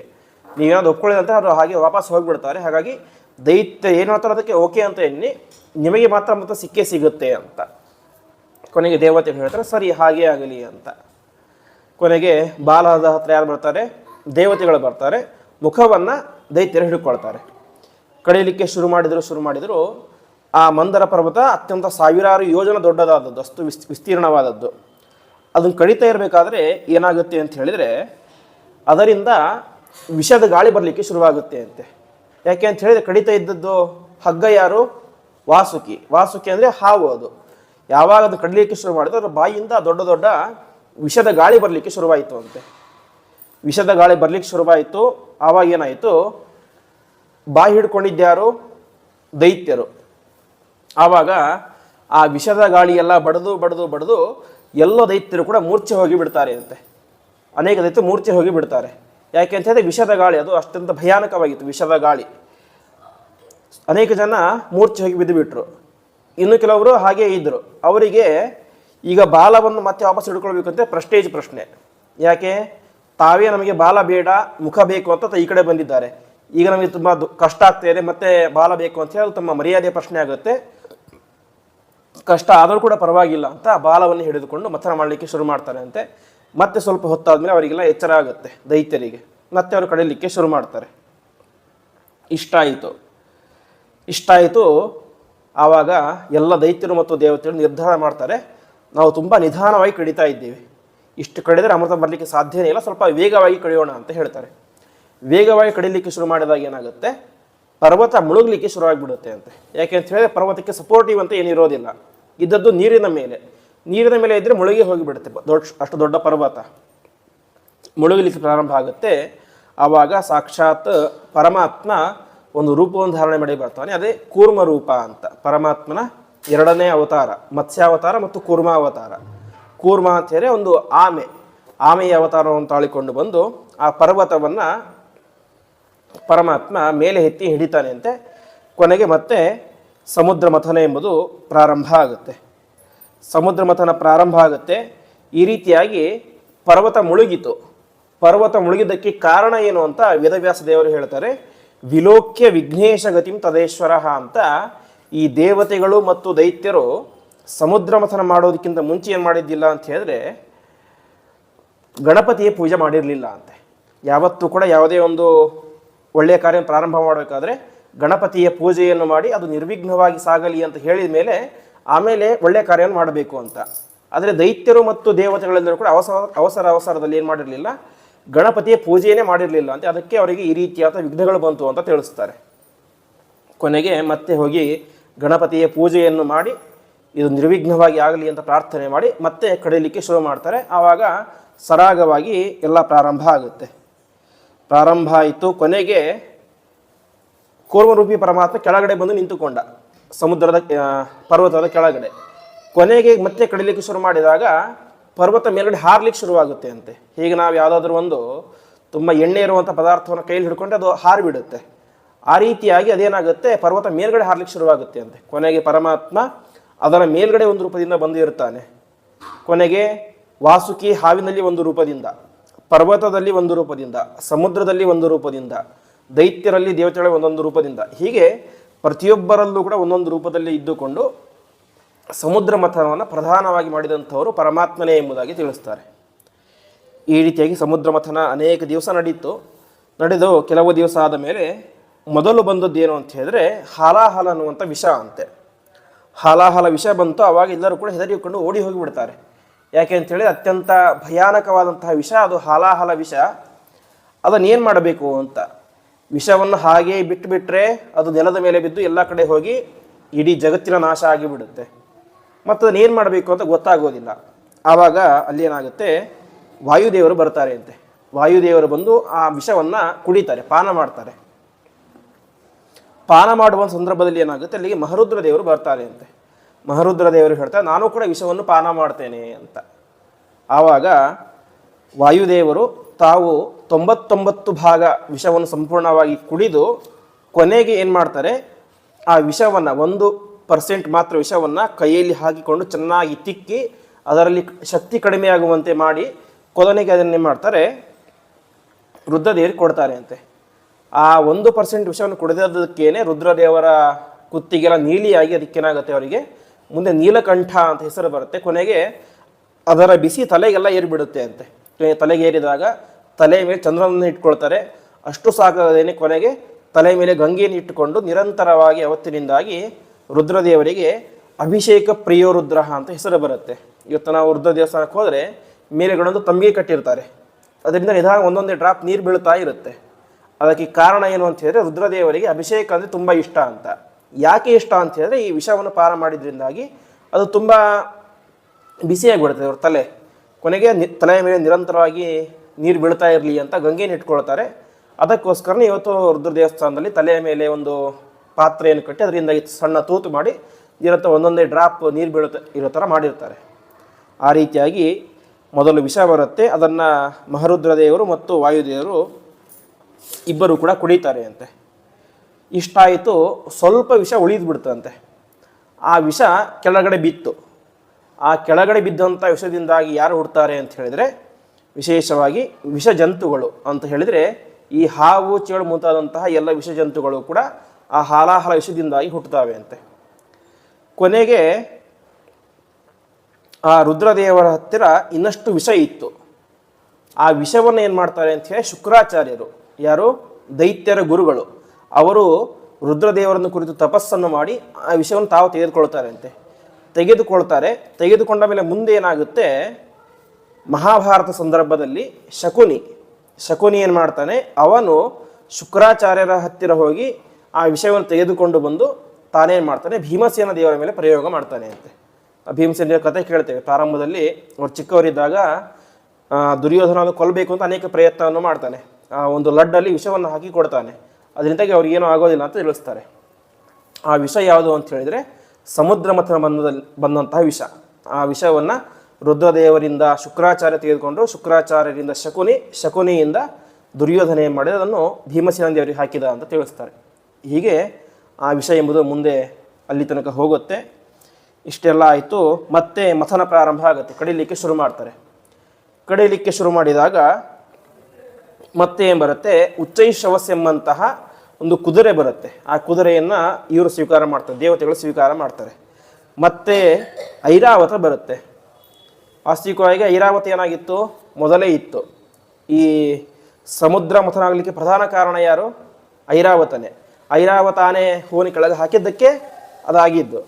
ಇಲ್ಲೇನಾದ್ರು ಮತ್ತೆ ಐರಾವತ ಹುಟ್ಟಿತು ಅಂತ ಹೇಳ್ತಾರೆ. ಅದಕ್ಕೆ ಹೇಳಿದ್ದು ದೇವತೆಗಳಿಗೆ ಒಂದೇ ಸಲ ಹುಟ್ಟೋದು ಅಂತ ಇಲ್ಲ ಅಂತ. ಅವರು ಅನೇಕ ಸಲ ಹುಟ್ಟುತ್ತಾ ಇರ್ತಾರೆ. ಈ ಚಂದ್ರ ಏನಾಗಿದ್ದ, ಹಿಂದೆ ಹುಟ್ಟಿದ್ದ ಎಲ್ಲಿ, ಅತ್ರಿ ಋಷಿಗಳಲ್ಲಿ. ಈ ಸಮುದ್ರ ಮಥನ ಸಂದರ್ಭದಲ್ಲಿ ಮತ್ತೆ ಚಂದ್ರ ಹುಟ್ಟುತ್ತಾನೆ. ಹೀಗೆ ದೇವತೆಗಳು ಅನೇಕ ಸಲ ಹುಟ್ಟುತ್ತಾರೆ ಎಂಬುದಾಗಿ ತಿಳಿಸ್ತಾರೆ. ಆ ರೀತಿಯಾಗಿ ಐರಾವತ ಆನೆ ಮತ್ತೆ ಹುಟ್ಟುತ್ತೆ, ಇನ್ನೊಂದು ಬಾರಿ ಹುಟ್ಟುತ್ತೆ. ಕೊನೆಗೆ ಪಾರಿಜಾತ ವೃಕ್ಷ ಅದು ಹುಟ್ಟುತ್ತೆ. ಅಪ್ಸರ ಸ್ತ್ರೀಯರು ಎಲ್ಲರೂ ಕೂಡ ಬರ್ತಾರೆ ಅಂತೆ. ಕೊನೆಗೆ ಇದ್ಯಾವುದೂ ಕೂಡ ನಮಗೆ ಬೇಡ ಅಂತ ದೈತ್ಯರು ಹೇಳ್ತಾರೆ ಅಂತೆ. ಇದನ್ನೆಲ್ಲ ನೀವೇ ಇಟ್ಕೊಳ್ಳಿ, ನಮಗೆ ಅಮೃತ ಒಂದು ಸಾಕು ಅಂತ. ಕೊನೆಗೆ ಅದನ್ನೆಲ್ಲ ದೇವತೆಗಳು ಸ್ವೀಕಾರ ಮಾಡ್ತಾರೆ. ಹೀಗೆ ಮತ್ತೆ ಮುಂದುವರಿಯುತ್ತೆ. ಮತ್ತೆ ಮುಂದುವರೆದಾಗ ಅದರಿಂದಾಗಿ ಸಾಕ್ಷಾತ್ ಮಹಾಲಕ್ಷ್ಮೀ ದೇವಿ ಎದ್ದು ಬರ್ತಾಳೆ ಅಂತೆ. ಯಾವುದರಿಂದ, ಸಮುದ್ರದಿಂದ ಎದ್ದು ಬರ್ತಾಳೆ. ಆ ಸಂದರ್ಭದಲ್ಲಿ ಪ್ರತಿಯೊಬ್ಬ ದೇವತೆಗಳಿಗೆ ಮತ್ತು ದೈತ್ಯರಿಗೆ ಏನಾಗುತ್ತೆ, ಹೇಗಾದರೂ ಮಾಡಿ ನಾವು ಲಕ್ಷ್ಮೀ ದೇವಿಯನ್ನು ವಿವಾಹ ಆಗಬೇಕು ಅಂತ ಆಸೆ ಆಗುತ್ತೆ ಅಂತೆ. ಅಷ್ಟು ದಿವ್ಯವಾದಂತಹ ಸುಂದರ ರೂಪ ಅದು ಲಕ್ಷ್ಮೀ ದೇವಿಯ ರೂಪ. ಆವಾಗ ಲಕ್ಷ್ಮೀ ದೇವಿ ಹೇಳ್ತಾಳೆ, ನಾನು ಯಾರನ್ನು ಮದುವೆ ಮಾಡೋಕ್ಕೆ ತೀರ್ಮಾನ ಮಾಡ್ತೀನಿ ಅಂತ. ಅದಕ್ಕೆ ಲಕ್ಷ್ಮೀ ಸ್ವಯಂವರ ಅಂತ ಏರ್ಪಾಡು ಮಾಡ್ತಾರೆ. ಸ್ವಯಂವರ ಅಂತ ಹೇಳಿ ತನಗೆ ಒಂದು ಹಾರವನ್ನು ಕೊಡ್ತಾರೆ ಲಕ್ಷ್ಮೀ ದೇವಿ ಕೈಯಲ್ಲಿ. ಅದು ಯಾರಿಗೆ ಇಷ್ಟ ಆಗುತ್ತೋ ಅವ್ರಿಗೆ ಹಾಕೋದು ಅಂತ. ಕೊನೆಗೆ ಲಕ್ಷ್ಮೀ ದೇವಿ ಪ್ರತಿಯೊಬ್ಬರ ಹತ್ತಿರ ಹೋಗ್ತಾಳೆ. ನಿಮ್ಮಲ್ಲಿ ಇಂತಹ ದೋಷ ಇದೆ ಅಂತ ಹೇಳ್ತಾಳೆ. ರುದ್ರದೇವರ ಹತ್ರ ಹೋಗ್ತೇವೆ, ನಿಮ್ಮಲ್ಲಿ ದೋಷ ಇದೆ. ಬ್ರಹ್ಮದೇವರ ಹತ್ರ ಹೋಗ್ತೇವೆ, ನಿಮ್ಮಲ್ಲಿ ಈ ದೋಷ ಇದೆ ಅಂತ ಪ್ರತಿಯೊಬ್ಬ ದೇವತೆಗಳ ಹತ್ತಿರ, ಪ್ರತಿಯೊಬ್ಬ ದೈತ್ಯರ ಹತ್ತಿರ ಹೋಗಿ ನಿಮ್ಮಲ್ಲಿ ಈ ದೋಷ ಇದೆ, ನಿಮ್ಮಲ್ಲಿ ಈ ತಪ್ಪಿದೆ, ನೀವು ಈ ಪಾಪವನ್ನು ಮಾಡಿದ್ದೀರಾ ಅಂತ ಹೇಳಿ ಕೊನೆಗೆ ಪರಮಾತ್ಮನ ಹತ್ತಿರ ಬರ್ತಾಳೆ. ಪರಮಾತ್ಮ, ನೀನು ಯಾವ ತಪ್ಪನ್ನು ಮಾಡದೇ ಇರುವಂತಹ, ಯಾವ ದೋಷವೂ ಇಲ್ಲದೇ ಇರುವಂತಹ ಪರಿಶುದ್ಧ ವ್ಯಕ್ತಿ ನೀನು, ಹಾಗಾಗಿ ನಿನಗೆ ಮಾಲೆಯನ್ನು ಹಾಕ್ತೇನೆ ಅಂತ ಕೊನೆಗೆ ಲಕ್ಷ್ಮೀನಾರಾಯಣರ ವಿವಾಹ ಎಂಬುದು ಕೂಡ ಈ ಸಮುದ್ರ ಮಥನ ಸಂದರ್ಭದಲ್ಲಿ ಆಗುತ್ತೆ. ಸಮುದ್ರ ಮಥನ ಸಂದರ್ಭದಲ್ಲಿ ಆದಂತಹ ಈ ವಿವಾಹ ಅಂದರೆ ಅಲ್ಲಿಯ ತನಕ ಅವರಿಬ್ಬರು ಮದುವೆ ಆಗಿದ್ದಿಲ್ಲ ಅಥವಾ ಬೇರೆ ಬೇರೆ ಇದ್ರು ಅಂತ ಅರ್ಥ ಅಲ್ಲ. ಲಕ್ಷ್ಮೀದೇವಿ ಮತ್ತು ಪರಮಾತ್ಮ ಇಬ್ಬರು ಕೂಡ ಅವರು ನಿತ್ಯರು ಯಾವಾಗಲೂ ಇರ್ತಾರೆ. ಇಡೀ ಜಗತ್ತು ಪ್ರಳಯಾಗಿ ನಾಶ ಆದರೂ ಕೂಡ ಇರುವಂಥ ಇಬ್ಬರೇ ವ್ಯಕ್ತಿಗಳು ಅಂತ ಹೇಳಿದ್ರೆ ಅದು ಒಂದು ಪರಮಾತ್ಮ, ಇನ್ನೊಂದು ಲಕ್ಷ್ಮೀದೇವಿ. ಪರಮಾತ್ಮ ಅದೇ ರೂಪದಿಂದಾಗಿ ಇರ್ತಾನೆ. ಆದರೆ ಲಕ್ಷ್ಮೀದೇವಿ ನಾವು ಕೇಳ್ತೇವೆ, ಎಲ್ಲ ಪ್ರಳಯದ ನೀರಿನಲ್ಲಿ ಲಕ್ಷ್ಮೀದೇವಿ ಒಂದು ಆಲದ ಮರದ ಎಲೆಯ ರೂಪದಲ್ಲಿ ಇರ್ತಾಳೆ ಅಂತೆ. ಅದರ ಮೇಲೆ ಪರಮಾತ್ಮ ಮಲಗಿರ್ತಾನೆ. ಹಾಗಾಗಿ ಇಡೀ ಜಗತ್ತು ನಾಶ ಆದರೂ ಕೂಡ ಇರುವಂಥ ಇಬ್ಬರೇ ವ್ಯಕ್ತಿಗಳು ಅಂತ ಹೇಳಿದ್ರೆ ಒಂದು ಪರಮಾತ್ಮ, ಇನ್ನೊಂದು ಲಕ್ಷ್ಮೀದೇವಿ. ಅವರಿಗೆ ಅನಾದಿ ದಂಪತಿಗಳು ಅಂತ ಹೆಸರು. ಅಂದರೆ ಯಾವಾಗಲೂ ದಂಪತಿಗಳೇ ಆಗೇ ಇರ್ತಾರೆ. ಆದರೂ ಕೂಡ ಭಕ್ತರನ್ನು ಉದ್ಧಾರ ಮಾಡಲಿಕ್ಕೋಸ್ಕರ ಅವರೇ ಮಾಡ್ತಾರೆ. ಭೂಮಿಯಲ್ಲಿ ಅವತಾರ ಮಾಡಿದಾಗ ಮದುವೆ ಅಂತ ಒಂದು ನಾಟಕವನ್ನು ಆಡ್ತಾರೆ ಅಂತೆ. ಈಗ ಲಕ್ಷ್ಮೀದೇವಿ ಮತ್ತು ಪರಮಾತ್ಮನಿಗೆ ಮದುವೆ ಆಯಿತು, ಸೀತಾದೇವಿ ಮತ್ತು ರಾಮದೇವರು ಮದುವೆ ಆಗುತ್ತೆ, ಅದೇ ರೀತಿ ಕೃಷ್ಣ ರುಕ್ಮಿಣಿಯ ಮದುವೆ ಆಗುತ್ತೆ. ಅವರೆಲ್ಲರೂ ಕೂಡ ಒಂದು ಕ್ಷಣ ಬಿಟ್ಟಿರೋದೇ ಇಲ್ಲ, ಯಾವಾಗಲೂ ದಂಪತಿಗಳಾಗಿ ಇರ್ತಾರೆ. ಆದರೆ ಆ ನೋಡುವಂಥ ಜನರ ಉದ್ಧಾರ ಆಗಲಿ ಎಂಬುವಂಥ ಕಾರಣದಿಂದಾಗಿ ಅವರಿಬ್ಬರು ಮದುವೆ ಆಗ್ತಾರೆ ಅಂತ ತಿಳಿಸ್ತಾರೆ. ಈ ರೀತಿಯಾಗಿ ಲಕ್ಷ್ಮೀನಾರಾಯಣರ ವಿವಾಹವಾಯಿತು. ಇಷ್ಟಾದರೂ ಕೂಡ ಸಮುದ್ರ ಮಥನ ನಿಲ್ಲೇ ಇಲ್ಲ. ನಮಗೆ ಅಮೃತ ಸಿಗಲೇಬೇಕು ಅಂತ ಪ್ರತಿಯೊಬ್ಬರು ಕೂಡ ಹಠ ಮಾಡಿ ಮತ್ತೆ ಮಥನ ಮಾಡಲಿಕ್ಕೆ ಶುರು ಮಾಡ್ತಾರೆ. ಆ ಸಂದರ್ಭದಲ್ಲಿ ಬಂದಂತಹ ವ್ಯಕ್ತಿ ಅಂತ ಹೇಳಿದರೆ ಸಾಕ್ಷಾತ್ ಧನ್ವಂತರಿ ರೂಪಿಯಾದಂತಹ ಪರಮಾತ್ಮ. ಧನ್ವಂತರಿ ರೂಪಿಯಾದಂತಹ ಪರಮಾತ್ಮ ಅಂತ ಹೇಳಿದರೆ ಅದು ಆಯುರ್ವೇದದ ಗಿಜ್ಜಭಾಕ್ ಅಂತ, ಆಯುರ್ವೇದದ ಮೊದಲ ಪ್ರವರ್ತಕ ಅಂತೀರ ಧನ್ವಂತರಿ ರೂಪಿಯಾದಂತಹ ಪರಮಾತ್ಮ ಅಂತ. ಆ ಧನ್ವಂತರಿ ರೂಪಿಯಾದಂತಹ ಪರಮಾತ್ಮ ಸಮುದ್ರದಿಂದಾಗಿ ಮೇಲೆ ಎದ್ದು ಬರ್ತಾನೆ ಅಂತೆ. ಮೇಲೆದ್ದು ಬರಬೇಕಾದರೆ ಕೈಯಲ್ಲಿ ಬಂಗಾರದ ಕಲಶ, ಆ ಬಂಗಾರದ ಕಲಶದಲ್ಲಿ ಅಮೃತವನ್ನು ತುಂಬಿಕೊಂಡು ಮೇಲೆದ್ದು ಯಾರು ಬರ್ತಾರೆ? ಧನ್ವಂತರಿ ರೂಪಿಯಾದಂತಹ ಪರಮಾತ್ಮ ಬರ್ತಾನೆ. ಆವಾಗ ಎಲ್ಲರಿಗೂ ಗೊತ್ತಾಗುತ್ತೆ ಅಂತೆ ಆ ಪರಮಾತ್ಮನ ಕೈಯಲ್ಲಿ ಇರೋದು ಬೇರೆ ಏನೂ ಅಲ್ಲ, ಸಾಕ್ಷಾತ್ ಅಮೃತನೇ ಅಂತ. ತಕ್ಷಣ ಏನಾಗುತ್ತೆ, ಎಲ್ಲ ದೈತ್ಯರು ಕೂಡ ಹೋಗಿ ಸೇರಿಕೊಂಡೇನು ಮಾಡಿಬಿಡ್ತಾರೆ, ಅವನ ಕೈಯಲ್ಲಿದ್ದಂತಹ ಬಂಗಾರದ ಕಲಶವನ್ನು ಎತ್ಕೊಂಡು ಓಡಿ ಹೋಗಿಬಿಡ್ತಾರೆ ಅಂತೆ. ಎತ್ತಿಕೊಂಡು ಓಡಿ ಹೋಗಿಬಿಡ್ತಾರೆ. ಆವಾಗ ಪರಮಾತ್ಮ ಏನು ಮಾಡ್ತಾನೆ, ದೇವತೆಗಳಿಗೆ ಹೇಳ್ತಾನೆ, ನೀವೇನು ಚಿಂತೆ ಮಾಡ್ವಿ, ನಿಮಗೆ ಅಮೃತ ಸಿಕ್ಕೇ ಸಿಗುತ್ತೆ ಅಂತ. ಆವಾಗ ದೈತ್ಯರ ಹತ್ರ ಏನಾಗುತ್ತೆ, ಅಮೃತ ಹೋಗುತ್ತೆ. ಈಗ ಶಕ್ತಿ ಜಾಸ್ತಿ ಇರೋದು ಯಾರಿಗೆ? ದೈತ್ಯರಿಗೆ. ಅಮೃತ ಇರೋದು ಯಾರ ಹತ್ರ? ದೈತ್ಯರ ಹತ್ರ. ಕೊನೆಗೆ ದೈತ್ಯರು ಏನು ಮಾಡ್ತಾರೆ, ನಾವು ಅಮೃತವನ್ನು ಕುಡಿದು ಬಿಡೋಣ, ಅವ್ರಿಗೆ ಕೊಡೋದೇ ಬೇಡ ಅಂತ ತೀರ್ಮಾನ ಮಾಡ್ತಾರೆ. ತೀರ್ಮಾನ ಮಾಡಿ ತಾವೇನು ಮಾಡ್ತಾರೆ, ಅಮೃತವನ್ನು ಕುಡಿಲಿಕ್ಕೆ ಅಂತ ಹೋಗ್ತಾರೆ. ಆ ಸಂದರ್ಭದಲ್ಲಿ ಏನಾಗುತ್ತೆ, ಪರಸ್ಪರ ಜಗಳ ಶುರುವಾಗುತ್ತೆ ಅಂತೆ. ಮೊದಲು ನಾನು ಕುಡಿಬೇಕು, ಮೊದಲು ನಾನು ಕುಡಿಬೇಕು ಅಂತ. ಪ್ರತಿಯೊಬ್ಬರಲ್ಲೂ ಕೂಡ ನಾನು ಮೊದಲು ಅಂತ ಸ್ಪರ್ಧೆ ಆಗುತ್ತೆ. ಹಾಗಾಗಿ ಗಂಟೆಗಟ್ಟಲೆ ಆದರೂ ಕೂಡ ಒಬ್ಬರು ಕೂಡ ಅಮೃತವನ್ನು ಕುಡಿಯೋದೇ ಇಲ್ಲ. ಯಾಕೆಂದರೆ ಬರೀ ಜಗಳ ಶುರುವಾಗುತ್ತೆ, ನಾ ಕುಡಿಬೇಕು ಅಂತ. ಕೊನೆಗೆ ಪರಮಾತ್ಮನ ಇನ್ನೊಂದು ರೂಪ ಬರುತ್ತೆ ಅಂತೆ, ಅದು ಮೋಹಿನಿ ರೂಪ ಅಂತ.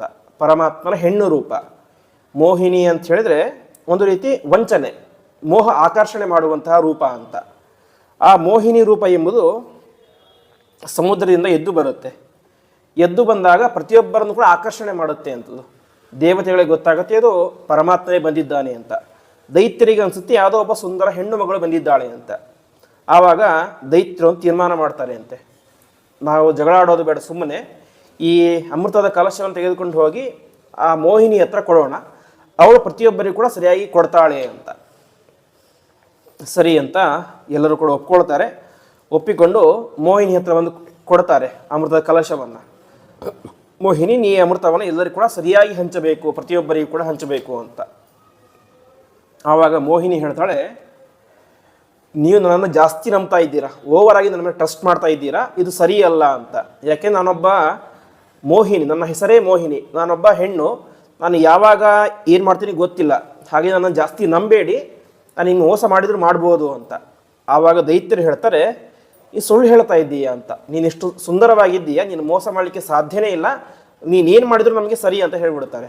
ಅಂದರೆ ಸ್ವತಃ ಪರಮಾತ್ಮ ವಾಯ್ಬಿಟ್ಟು ಹೇಳ್ತಾ ಇದ್ದಾನೆ, ನಾನು ನಿಮ್ಗೆ ಮೋಸ ಮಾಡಿದ್ರು ಮಾಡಬಹುದು, ಅಮೃತ ಕೊಡದೇನೂ ಇರ್ಬೋದು ಅಂತ. ಅಷ್ಟು ಹೇಳಿದ್ರು ಕೂಡ ಅವರಿಗೆ ಮನವರಿಕೆ ಆಗ್ತಾ ಇಲ್ಲ. ಯಾಕೆಂತ ಹೇಳಿದ್ರೆ ಆ ಮೋಹಿನಿ ಅನ್ನೋಂಥ ರೂಪದ ಮೋಹ. ಅದರಿಂದಾಗಿ ಸ್ವತಃ ನಾನೇ ನಿಮಗೆ ಮೋಸ ಮಾಡ್ತೀನಿ ಅಂತ ಹೇಳಿದರೂ ಕೂಡ, ಮಾಡಿದರೂ ಚಿಂತೆ ಇಲ್ಲ, ನೀನು ನಮಗೆ ಕೊಟ್ಟೇ ಕೊಡ್ತೀಯ ಅಂತ ಆ ರೀತಿಯಾಗಿ ಮಾತಾಡಲಿಕ್ಕೆ ಶುರು ಮಾಡ್ತಾರೆ ಎಲ್ಲ ದೇವತೆಗಳು ಕೂಡ.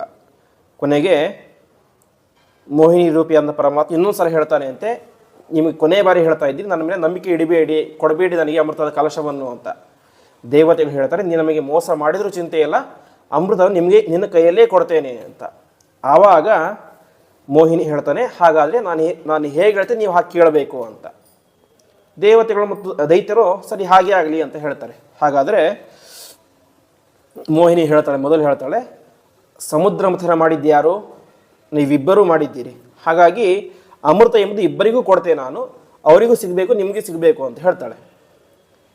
ಕೊನೆಗೆ ದೈತ್ಯರು ಹಾಗೆ ಆಗಲಿ ಅಂತ ಹೇಳ್ತಾರೆ. ಕೊನೆಗೆ ನೀವೆಲ್ಲರೂ ಕೂಡ 2 ಲೈನ್ ಮಾಡಿ ಕೂತ್ಕೊಳ್ಳಿ ಅಂತ. ಒಂದು ಲೈನಿನಲ್ಲಿ ದೇವತೆಗಳು, ಇನ್ನೊಂದು ಲೈನಲ್ಲಿ ದೈತ್ಯ ಕೂತ್ಕೊಂಡು ಕೂಡ ಹಚ್ತೇನೆ ಅಂತ ಹೇಳ್ತಾರೆ. ನನಗೆಲ್ಲ ಆಯಿತು, ಇಬ್ಬರು ಕೂತ್ಕೊಂಡು ಸರಿಯಾಗಿ ಕಣ್ಣು ಮುಚ್ಚಿ ಕೂತ್ಕೊಳ್ಳಿ ಅಂತ ಹೇಳ್ತಾಳೆ. ಆವಾಗ ಮೋಹಿನಿ ಏನು ಮಾಡ್ತಾಳೆ, ಮೊದಲು ಎಲ್ಲ ದೇವತೆಗಳಿಗೂ ಕೂಡ ಅಮೃತವನ್ನು ಹಾಕ್ತಾ ಹೋಗ್ತಾಳೆ. ಹಾಕ್ತಾ ಹೋದಾಗ ಕೊನೆಯ ಇನ್ನೊಂದು ಜನ ಇದ್ದಾರೆ. ಆ ಸಂದರ್ಭದಲ್ಲಿ ದೈತ್ಯ ಸ್ಥಳದಲ್ಲಿ ಒಬ್ಬ ವ್ಯಕ್ತಿ ಕೂತ್ಕೊಂಡಿರ್ತಾನೆ. ಅವನ ಹೆಸರು ರಾಹು ಅಂತ. ಆ ರಾಹು ನೋಡ್ತಾನೆ, ತುಂಬಾ ಹೊತ್ತಾಯಿತು, ಅಮೃತ ಏನು ಬಂದೇ ಇಲ್ಲ, ಏನಾಯಿತು ಅಂತ ಕಣ್ಣು ಬಿಟ್ಟು ನೋಡ್ತಾನೆ.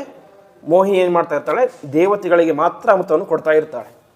ಆವಾಗ ಗೊತ್ತಾಗುತ್ತೆ, ಈ ಮೋಹಿನಿ ಏನು ಮಾಡ್ತಾ ಇದ್ದಾಳೆ, ನನಗೆ ಮೋಸವನ್ನು ಮಾಡ್ತಾ ಇದ್ದಾಳೆ ಅಂತ. ಇನ್ನು ಅಮೃತ ಇರೋದು ಸ್ವಲ್ಪ. ನಾನು ಒಂದು ವೇಳೆ ಎಲ್ಲ ರೈತರಿಗೆ ಹೇಳಿಬಿಟ್ರೆ ಅಮೃತ ಎಲ್ಲರಿಗೂ ಸಿಗ್ಲಿಕ್ಕೆ ಸಾಧ್ಯನೇ ಇಲ್ಲ. ಹಾಗಾಗಿ ಇವರಿಗೆ ಸಿಗದೆ ಹೋದ್ರೂ ಪರವಾಗಿಲ್ಲ, ನನಗೊಬ್ಬನಿಗೆ ಸಿಕ್ಕರು ಸಾಕು ಅಂತ ತಾನೇನು ಮಾಡ್ತಾನೆ, ದೇವತೆಗಳ ಥರ ವೇಷ ಹಾಕ್ಕೊಂಡು ಆ ಲೈನ್ನಲ್ಲಿ ಬಂದು ಕುತ್ಕೊಂಡ್ಬಿಡ್ತಾನೆ ಅಂತೆ. ಯಾರು? ರಾಹು ದೇವತೆಗಳ ಸಾಲ ಬಂದು ಕುತ್ಕೊಳ್ತಾನೆ. ಕೊನೆಯಾಗಿ ಕುತ್ಕೊಂಡಿದ್ದ್ಯಾರು? ಸೂರ್ಯ ಮತ್ತು ಚಂದ್ರ. ಅವರ ಪಕ್ಕದಲ್ಲಿ ಕೊನೆಗೆ ರಾಹು ಕೂತ್ಕೊಂಡಿದ್ದಾನೆ. ಸೂರ್ಯನಿಗೆ ಅಮೃತವನ್ನು ಕೊಟ್ಟರು, ಸೂರ್ಯ ಅಮೃತ ಕುಡಿದ. ಚಂದ್ರನಿಗೆ ಕೊಟ್ಟರು, ಚಂದ್ರ ಕುಡಿದ. ಕೊನೆಗೆ ರಾಹು ಕೈಗೂ ಕೂಡ ಮೋಹಿನಿ ಅಮೃತವನ್ನು ಹಾಕ್ತಾನೆ ಅಂತೆ. ಅವನು ಕುಡಿದು ಬಿಟ್ಟ, ಬಾಯಿಗೆ ಹಾಕ್ಕೊಂಡ ತಕ್ಷಣದಲ್ಲಿ ಸೂರ್ಯಚಂದ್ರರು ಕಣ್ಣು ಬಿಟ್ಟು ಹೇಳ್ತಾರೆ, ಇವನು ದೇವತೆಗಳ ಇವನೊಬ್ಬ ದೈತ್ಯ ಅಂತ. ತಕ್ಷಣದಲ್ಲಿಯೇ ಪರಮಾತ್ಮ ತಾನೇನು ಮಾಡ್ತಾನೆ, ತನ್ನ ಹೆಣ್ಣಿನ ರೂಪವನ್ನು ಬಿಟ್ಟು ತನ್ನ ನಿಜವಾದಂತಹ ಸ್ವರೂಪವನ್ನು ಧಾರಣೆ ಮಾಡಿಕೊಂಡು ತನ್ನ ಕೈಯಲ್ಲಿದ್ದಂತಹ ಚಕ್ರದಿಂದಾಗಿ ಅವನ ಶಿರಸ್ಸನ್ನು ಕಟ್ ಮಾಡ್ತಾನೆ ಅಂತೆ. ಯಾರ ಶಿರಸ್ಸನ್ನು? ರಾಹುವಿನ ಶಿರಸ್ಸನ್ನು. ಆ ಸಂದರ್ಭದಲ್ಲಿ ಏನಾಗುತ್ತೆ ಅಂತ ಹೇಳಿದರೆ, ಅವನ ತಲೆ ಕಟ್ಟಾಗಿ ಕೆಳಗಡೆ ಬಿದ್ದು ಬಿಡುತ್ತೆ. ಅವನ ದೇಹ ಅಂದರೆ ಕೆಳಗಿನ ಮುಂಡ ಏನಿರುತ್ತೆ ಇಂದಿಗೂ ಕೂಡ ಅದು ಆ ಸಮುದ್ರದಲ್ಲಿ ತೇಲ್ತಾ ಇದೆ ಅಂತ ಹೇಳ್ತಾರೆ. ಯಾಕೆ ತೇಲ್ತಾ ಇದೆ ಅಂತ ಹೇಳಿದರೆ, ಕಟ್ ಮಾಡೋ ಸಂದರ್ಭದಲ್ಲಿ ಏನಾಯಿತು ಅಂತ ಹೇಳಿದರೆ, ಅವನು ಬಾಯಲ್ಲಿ ಹಾಕ್ಕೊಂಡಿದ್ದ, ಕುತ್ತಿಗೆ ಇಲ್ಲಿ ಇತ್ತು, ಕೆಳಗಡೆ ಹೋಗಿರಲಿಲ್ಲ. ಆ ಸಂದರ್ಭದಲ್ಲಿ ಏನಾಯಿತು, ಪರಮಾತ್ಮ ಕಟ್ ಮಾಡಿದ. ಕಟ್ ಮಾಡಿದಾಗ ತಲೆ ಬೇರೆ ಆಯಿತು. ಅಮೃತ ಎಲ್ಲಿ ಇತ್ತು? ತಲೆಯಲ್ಲಿ ಮಾತ್ರ ಇದು, ದೇಹದಲ್ಲಿ ಪ್ರವೇಶ ಮಾಡಿರಲಿಲ್ಲ. ಕೆಳಗಡೆ ಬೀಳಬೇಕಾದ್ರೆ ಒಂದು ಹನಿ ಏನಾಯಿತು ಅಂತೆ, ದೇಹದಲ್ಲಿ ಬಿತ್ತು ಅಂತೆ. ಬಿದ್ದಿದ್ದು ಯಾವಾಗ? ಕಟ್ ಮಾಡಿದ ಮೇಲೆ.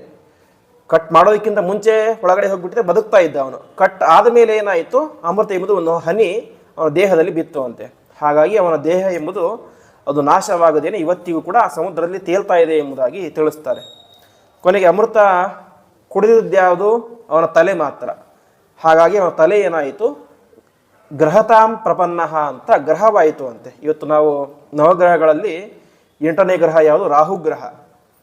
ವಾಸ್ತವಿಕವಾಗಿ ಅವನೊಬ್ಬ ದೈತ್ಯ, ಆದರೂ ಕೂಡ ನಾವು ಅವನನ್ನು ಪೂಜೆ ಮಾಡ್ತೇವೆ ರಾಹುಗ್ರಹ ಅಂತ. ಯಾಕೆ ಅಂತ ಹೇಳಿದರೆ, ಅಮೃತವನ್ನು ಕುಡಿದಿದ್ದರಿಂದಾಗಿ ಅವನೇನಾಯಿತು, ಆ ದೇವತ್ವ ಎಂಬುದು ಬಂತು. ಹಾಗಾಗಿ ಅವನನ್ನು ಗ್ರಹ ಎಂಬುದಾಗಿ ಅವನೊಬ್ಬ ಪ್ರಖ್ಯಾತನಾದ ಎಂಬುದಾಗಿ ತಿಳಿಸ್ತಾರೆ. ಹಾಗಾಗಿ ಅಲ್ಲಿಯ ತನಕ ಇದ್ದದ್ದು ಕೇವಲ 7 ಗ್ರಹಗಳು. ಮುಂದೆ ರಾಹು ಮತ್ತು ಕೇತು ಎಂಬುದಾಗಿ ಸೇರಿಕೊಂಡು 9 ಗ್ರಹಗಳಾಯಿತು ಅಂತ ತಿಳಿಸ್ತಾರೆ. ಈ ರೀತಿಯಾಗಿ ಕೊನೆಗೆ ಗೊತ್ತಾಗುತ್ತೆ ಎಲ್ಲ ದೈತ್ಯರಿಗೂ ಕೂಡ ಈ ಮೋಹಿನಿ ನಮಗೆ ಹೇಳಿದಂತೆ ಮೋಸವನ್ನೇ ಮಾಡಿಬಿಟ್ಲು ಅಂತ. ಕೊನೆಗೆ ಎಲ್ಲರೂ ಕೂಡ ಯುದ್ಧ ಮಾಡಲಿಕ್ಕೆ ಶುರು ಮಾಡ್ತಾರೆ. ಯುದ್ಧ ಮಾಡಿದಾಗ ಈಗ ದೇವತೆಗಳಿಗೆ ಪವರ್ ಜಾಸ್ತಿ ಆಗಿತ್ತು. ಯಾಕೆಂದರೆ ಒಂದು ಪರಮಾತ್ಮನ ಅನುಗ್ರಹ ಇದೆ, ಇನ್ನೊಂದು ಅಮೃತವನ್ನು ಕುಡಿದು ಬಿಟ್ಟಿದ್ದಾರೆ. ಹಾಗಾಗಿ ತಾವೇನು ಮಾಡ್ತಾರೆ, ಆ ಎಲ್ಲ ದೈತ್ಯರನ್ನು ಕೂಡ ಓಡಿಸಿ ಬಿಡ್ತಾರೆ. ಕೊನೆಗೆ ಅವರಲ್ಲೊಬ್ಬ ದೈತ್ಯ ಇರ್ತಾನೆ, ಅವನ ಹೆಸರು ನಮೂಚಿ ಅಂತ. ಆ ನಮೂಚಿ ಎನ್ನುವಂತಹ ದೈತ್ಯನಿಗೆ ರುದ್ರದೇವರೊಂದು ವರವನ್ನು ಕೊಟ್ಟಿರ್ತಾರೆ ಅಂತೆ. ತಪಸ್ ಮಾಡ್ತಾನೆ, ತಪಸ್ ಮಾಡಿ ಒಂದು ವರವನ್ನು ಕೇಳ್ತಾನೆ. ಏನಂತ? ನನಗೆ ಅಮರಣತ್ವ ವರ ಬೇಕು, ನಾ ಸಾಯಲೇಬಾರದು ಅಂತ ಹಿರಣ್ಯಕಶಿಪು ಕೇಳಿದಂತೆ ವರವನ್ನು ಕೇಳ್ತಾನೆ. ಅದಕ್ಕೆ ರುದ್ರದೇವರು ಹೇಳ್ತಾರೆ, ಅದು ಕೊಡ್ಲಿಕ್ಕೆ ಸಾಧ್ಯ ಇಲ್ಲ ಅಂತ. ಯಾಕೆ? ನನಗೇ ನಾಶ ಇದೆ, ನಿನಗೆ ಆ ರೀತಿ ವರ ಕೊಡ್ಲಿಕ್ಕೆ ಸಾಧ್ಯ ಇಲ್ಲ ಅಂತ. ಕೊನೆಗೆ ಅವನೊಂದು ವರವನ್ನು ಕೇಳ್ತಾನೆ. ಏನು ಅಂತ ಹೇಳಿದ್ರೆ, ನನಗೆ ಹಸಿಯಾಗಿರುವಂತಹ ಪದಾರ್ಥದಿಂದಲೂ ಸಾವು ಬರಬಾರ್ದು, ಒಣಗಿರುವಂಥ ಪದಾರ್ಥದಿಂದಲೂ ಸಾವು ಬರಬಾರ್ದು ಅಂತ. ಜಗತ್ತಿನಲ್ಲಿರೋದು 2 ಪದಾರ್ಥ, ಒಂದು ಹಸಿಯಾಗಿರೋದು ಅಥವಾ ಒಣಗಿರೋದು. ಈ ಸ್ಟೀಲು ಮುಂತಾದಂತೆಲ್ಲ ಒಣಗಿರೋ ಪದಾರ್ಥಗಳು, ಇನ್ನು ನೀರು ಮುಂತಾದಂಥ ಹಸಿ ಇರೋ ಪದಾರ್ಥಗಳು. ಹಾಗಾಗಿ ಜಗತ್ತಿನಲ್ಲಿ ಇರೋದೇ 2 ಪದಾರ್ಥಗಳು, ಒಂದು ಹಸಿ ಅಥವಾ ಒಣಗಿರೋದು. ಹಾಗಾಗಿ 2ರಿಂದಲೂ ಸಾವು ಬರಬಾರ್ದು ಅಂತ ವರ ಕೇಳಿಬಿಡ್ತಾನೆ. ಹಾಗಾಗಿ ಅವನನ್ನು ಸಂಹಾರ ಮಾಡಬೇಕು ಅಂತ ಇಂದ್ರ ಹೋಗ್ತಾನೆ ಅಂತೆ. ಖಡ್ಗವನ್ನು ಎತ್ತಿ ಅವನನ್ನು ಕುತ್ತಿಗೆಯನ್ನು ಕಟ್ ಮಾಡಲಿಕ್ಕೆ ಪ್ರಯತ್ನ ಮಾಡ್ತಾನೆ.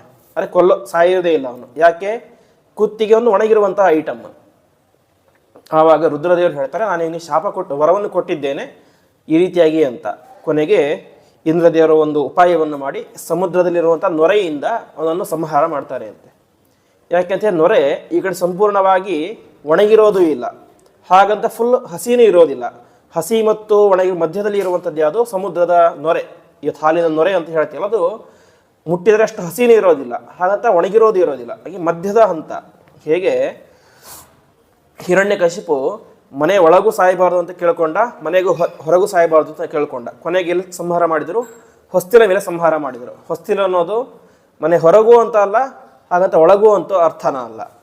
ಹಾಗೆ ನೊರೆಯು ಕೂಡ ಈ ಕಡೆ ಹಸಿನೂ ಅಲ್ಲ, ಈ ಕಡೆ ಒಣಗಿರೋದು ಅಂತ ಅರ್ಥ ಅಲ್ಲ. ಅಂತಹ ನೊರೆಯಲ್ಲಿ ತಾವು ಅಸ್ತ್ರವನ್ನು ಅಭಿಮಂತ್ರಣೆ ಮಾಡಿ ಅದರಿಂದ ಅವನ ಸಂಹಾರವನ್ನು ಮಾಡ್ತಾರೆ. ಹೀಗೆ ನಮೂಚಿಯ ಸಂಹಾರ ಆದ ತಕ್ಷಣ ಪ್ರತಿಯೊಬ್ಬರು ಕೂಡ ಓಡಿ ಹೋಗಿಬಿಡ್ತಾರೆ, ತಮ್ಮ ತಮ್ಮ ಲೋಕಕ್ಕೆ ಓಡಿ ಹೋಗಿಬಿಡ್ತಾರೆ. ಕೊನೆಗೆ ದೇವತೆಗಳೆಲ್ಲರೂ ಕೂಡ ಸೇರಿಕೊಂಡು ಮತ್ತೆ ಸ್ವರ್ಗಲೋಕದಲ್ಲಿ ವಾಸ ಮಾಡಲಿಕ್ಕೆ ಶುರು ಮಾಡ್ತಾರೆ ಅಂತೆ. ಇಲ್ಲಿ ವೇದವ್ಯಾಸ ದೇವರು ಒಂದು ಮಾತನ್ನು ಹೇಳ್ತಾರೆ. ಇಲ್ಲಿ ವಾಸ್ತವಿಕವಾಗಿ ಪ್ರಯತ್ನ ಮಾಡಿದ್ಯಾರು ಸಮುದ್ರ ಮಥನಕ್ಕೆ ಅಂತ? ಇಬ್ಬರೂ ಪ್ರಯತ್ನ ಮಾಡಿದ್ದಾರೆ. ದೈತ್ಯರು ಕಷ್ಟಪಟ್ಟಿದ್ದಾರೆ, ದೇವತೆಗಳು ಕಷ್ಟಪಟ್ಟಿದ್ದಾರೆ. ಹಾಗೆ ನೋಡಿದರೆ ದೇವತೆಗಳಿಗಿಂತ ಜಾಸ್ತಿ ಕಷ್ಟಪಟ್ಟವ್ರು ಯಾರು? ದೈತ್ಯರು. ಯಾಕೆಂದರೆ ಮುಖವನ್ನು ಹಿಡಿದುಕೊಂಡು ಅದು ವಿಷದ ಗಾಳಿ ಎಲ್ಲ ಬರ್ತಾ ಇತ್ತು. ಹಾಗಾಗಿ ತುಂಬ ಕಷ್ಟಪಟ್ಟಂಥವ್ರು ಯಾರು? ದೈತ್ಯರು. ಅಮೃತ ಸಿಕ್ಕಿದ್ಯಾರಿಗೆ? ದೇವತೆಗಳಿಗೆ ಮಾತ್ರ. ಈ ರೀತಿಯಾಗಿ ಪರಮಾತ್ಮ ಯಾಕೆ ಮೋಸ ಮಾಡಿದ ಅಂತ? ಯಾಕೆಂದರೆ ಹೇಳಿದರೆ ನಾವು ಹೇಗೆ ಪ್ರಯತ್ನ ಮಾಡ್ತೀವಿ ಅದಕ್ಕೆ ಫಲವನ್ನು ಕೊಟ್ಟೇ ಕೊಡ್ತಾನೆ ಅಂತ ಪರಮಾತ್ಮ ತಾನೇ ಗೀತೆಯಲ್ಲಿ ಹೇಳಿದ್ದಾನೆ. ಹಾಗಾಗಿ ಪ್ರಯತ್ನವನ್ನು ಇಬ್ಬರೂ ಪಟ್ಟಿದ್ದಾರೆ, ಇಬ್ಬರಿಗೂ ಶ್ರಮ ಆಗಿದೆ. ಜಾಸ್ತಿ ಶ್ರಮ ಆಗಿದ್ಯಾರಿಗೆ? ದೈತ್ಯರಿಗೆ. ಅಮೃತ ಸಿಕ್ಕಿದ್ದು ಮಾತ್ರ ಇವರಿಗೆ. ಈ ರೀತಿ ಯಾಕೆ ಆಯಿತು ಅಂತ ಕೇಳಿದಾಗ ಅದಕ್ಕೆ ಹೇಳ್ತಾರೆ, ಇಲ್ಲಿ ಉದ್ದೇಶ ಏನಿತ್ತು ಅಂತ. ದೈತ್ಯರ ನಿಜವಾದಂತಹ ಒಳಗಿನ ಉದ್ದೇಶ ಏನಿತ್ತು ಅಂತ ಹೇಳಿದರೆ, ಯಾವಾಗ ನಮಗೆ ಅಮೃತ ಎಂಬುದು ಸಿಗುತ್ತೋ ಆವಾಗ ಜಗತ್ತಿನಲ್ಲಿ ಇರುವಂತಹ ಪ್ರತಿಯೊಬ್ಬ ಧಾರ್ಮಿಕರನ್ನು ಕೂಡ ನಾಶ ಮಾಡಿ, ಎಲ್ಲರನ್ನೂ ಕೂಡ ನಾಶ ಮಾಡಿ ನಾವೇನು ಮಾಡಬೇಕು? ಇಡೀ ಜಗತ್ತನ್ನೇ ನಮ್ಮ ವಶ ಮಾಡಿಕೊಳ್ಬೇಕು ಎನ್ನುವಂಥ ದುರಾಲೋಚನೆ ಇತ್ತು ಅಂತೆ. ಅದು ಯಾವಾಗ ಸಾಧ್ಯ? ಅಮೃತ ಸಿಕ್ಕರೆ ಸಾಧ್ಯ. ಆದರೆ ದೈತ್ಯರಿಗಿದ್ದದ್ದು ಆ ರೀತಿಯಂಥ ಯೋಚನೆ ಅಲ್ಲ, ಜಗತ್ತನ್ನು ಒಳ್ಳೆ ಧಾರ್ಮಿಕಮಯವನ್ನಾಗಿ ಮಾಡಬೇಕು ಅಂತ. ಇನ್ನೊಂದು ಏನು ಅಂತ ಹೇಳಿದ್ರೆ, ಈ ದೇವತೆಗಳು ಸಮುದ್ರ ಮಥನವನ್ನು ಪ್ರಾರಂಭದಿಂದ ಕೊನೆಯ ತನಕ ಮಾಡಬೇಕಾದ್ರೆ ಪ್ರತಿಯೊಂದು ಕ್ಷಣದಲ್ಲಿಯೂ ಕೂಡ ಸಾಕ್ಷಾತ್ ಪರಮಾತ್ಮನೇ ಈ ಕೆಲಸವನ್ನು ಮಾಡ್ತಾ ಇದ್ದಾನೆ ಎನ್ನುವಂಥ ಅನುಸಂಧಾನದಿಂದಾಗಿ ಮಾಡಿದರು. ಆ ದೈತ್ಯರು ಮಾತ್ರ ಅಹಂಕಾರದಿಂದಾಗಿ ಮಾಡಿದರು ಅಂತೆ. ನಾವೇ ಮಾಡ್ತಾ ಇದ್ದೇವೆ, ಒಂದು ವೇಳೆ ನಾವು ಸಹಾಯ ಮಾಡದೆ ಹೋಗಿದ್ದರೆ ಈ ದೇವತೆಗಳಿಗೆ ಸಮುದ್ರ ಮಥನ ಮಾಡಲಿಕ್ಕೆ ಆಗ್ತಾ ಇರಲಿಲ್ಲ. ಯಾಕೆ ಅಂತ ಹೇಳಿದ್ರೆ ಅವರೇ ಬಂದು ದಯವಿಟ್ಟು ನೀವು ಸಹಾಯ ಮಾಡಿ ಅಂತ ಬೇಡ್ಕೊಂಡಿದ್ದಾರೆ ಎನ್ನುವಂತಹ ಅಹಂಕಾರದಿಂದಾಗಿ ಮಾಡಿದರು. ಹೀಗಾಗಿ ದೈತ್ಯರು ಮಾಡಿದ್ದು ಅಹಂಕಾರದಿಂದ, ದೇವತೆಗಳು ಮಾಡಿದ್ದು ಪರಮಾತ್ಮ ಮಾಡಿಸಿದ್ದಾನೆ, ಅವರೇ ಮಾಡ್ತಾ ಇದ್ದಾನೆ ಎನ್ನುವಂತಹ ಪರಮಾತ್ಮನ ಬುದ್ಧಿಯಿಂದ. ಹಾಗಾಗಿ ಪರಮಾತ್ಮ ಅವರಿಗೆ ಮಾತ್ರ ಅಮೃತವನ್ನು ಕೊಟ್ಟ ಅಂತ ವೇದವ್ಯಾಸ ದೇವರು ತಿಳಿಸ್ತಾರೆ.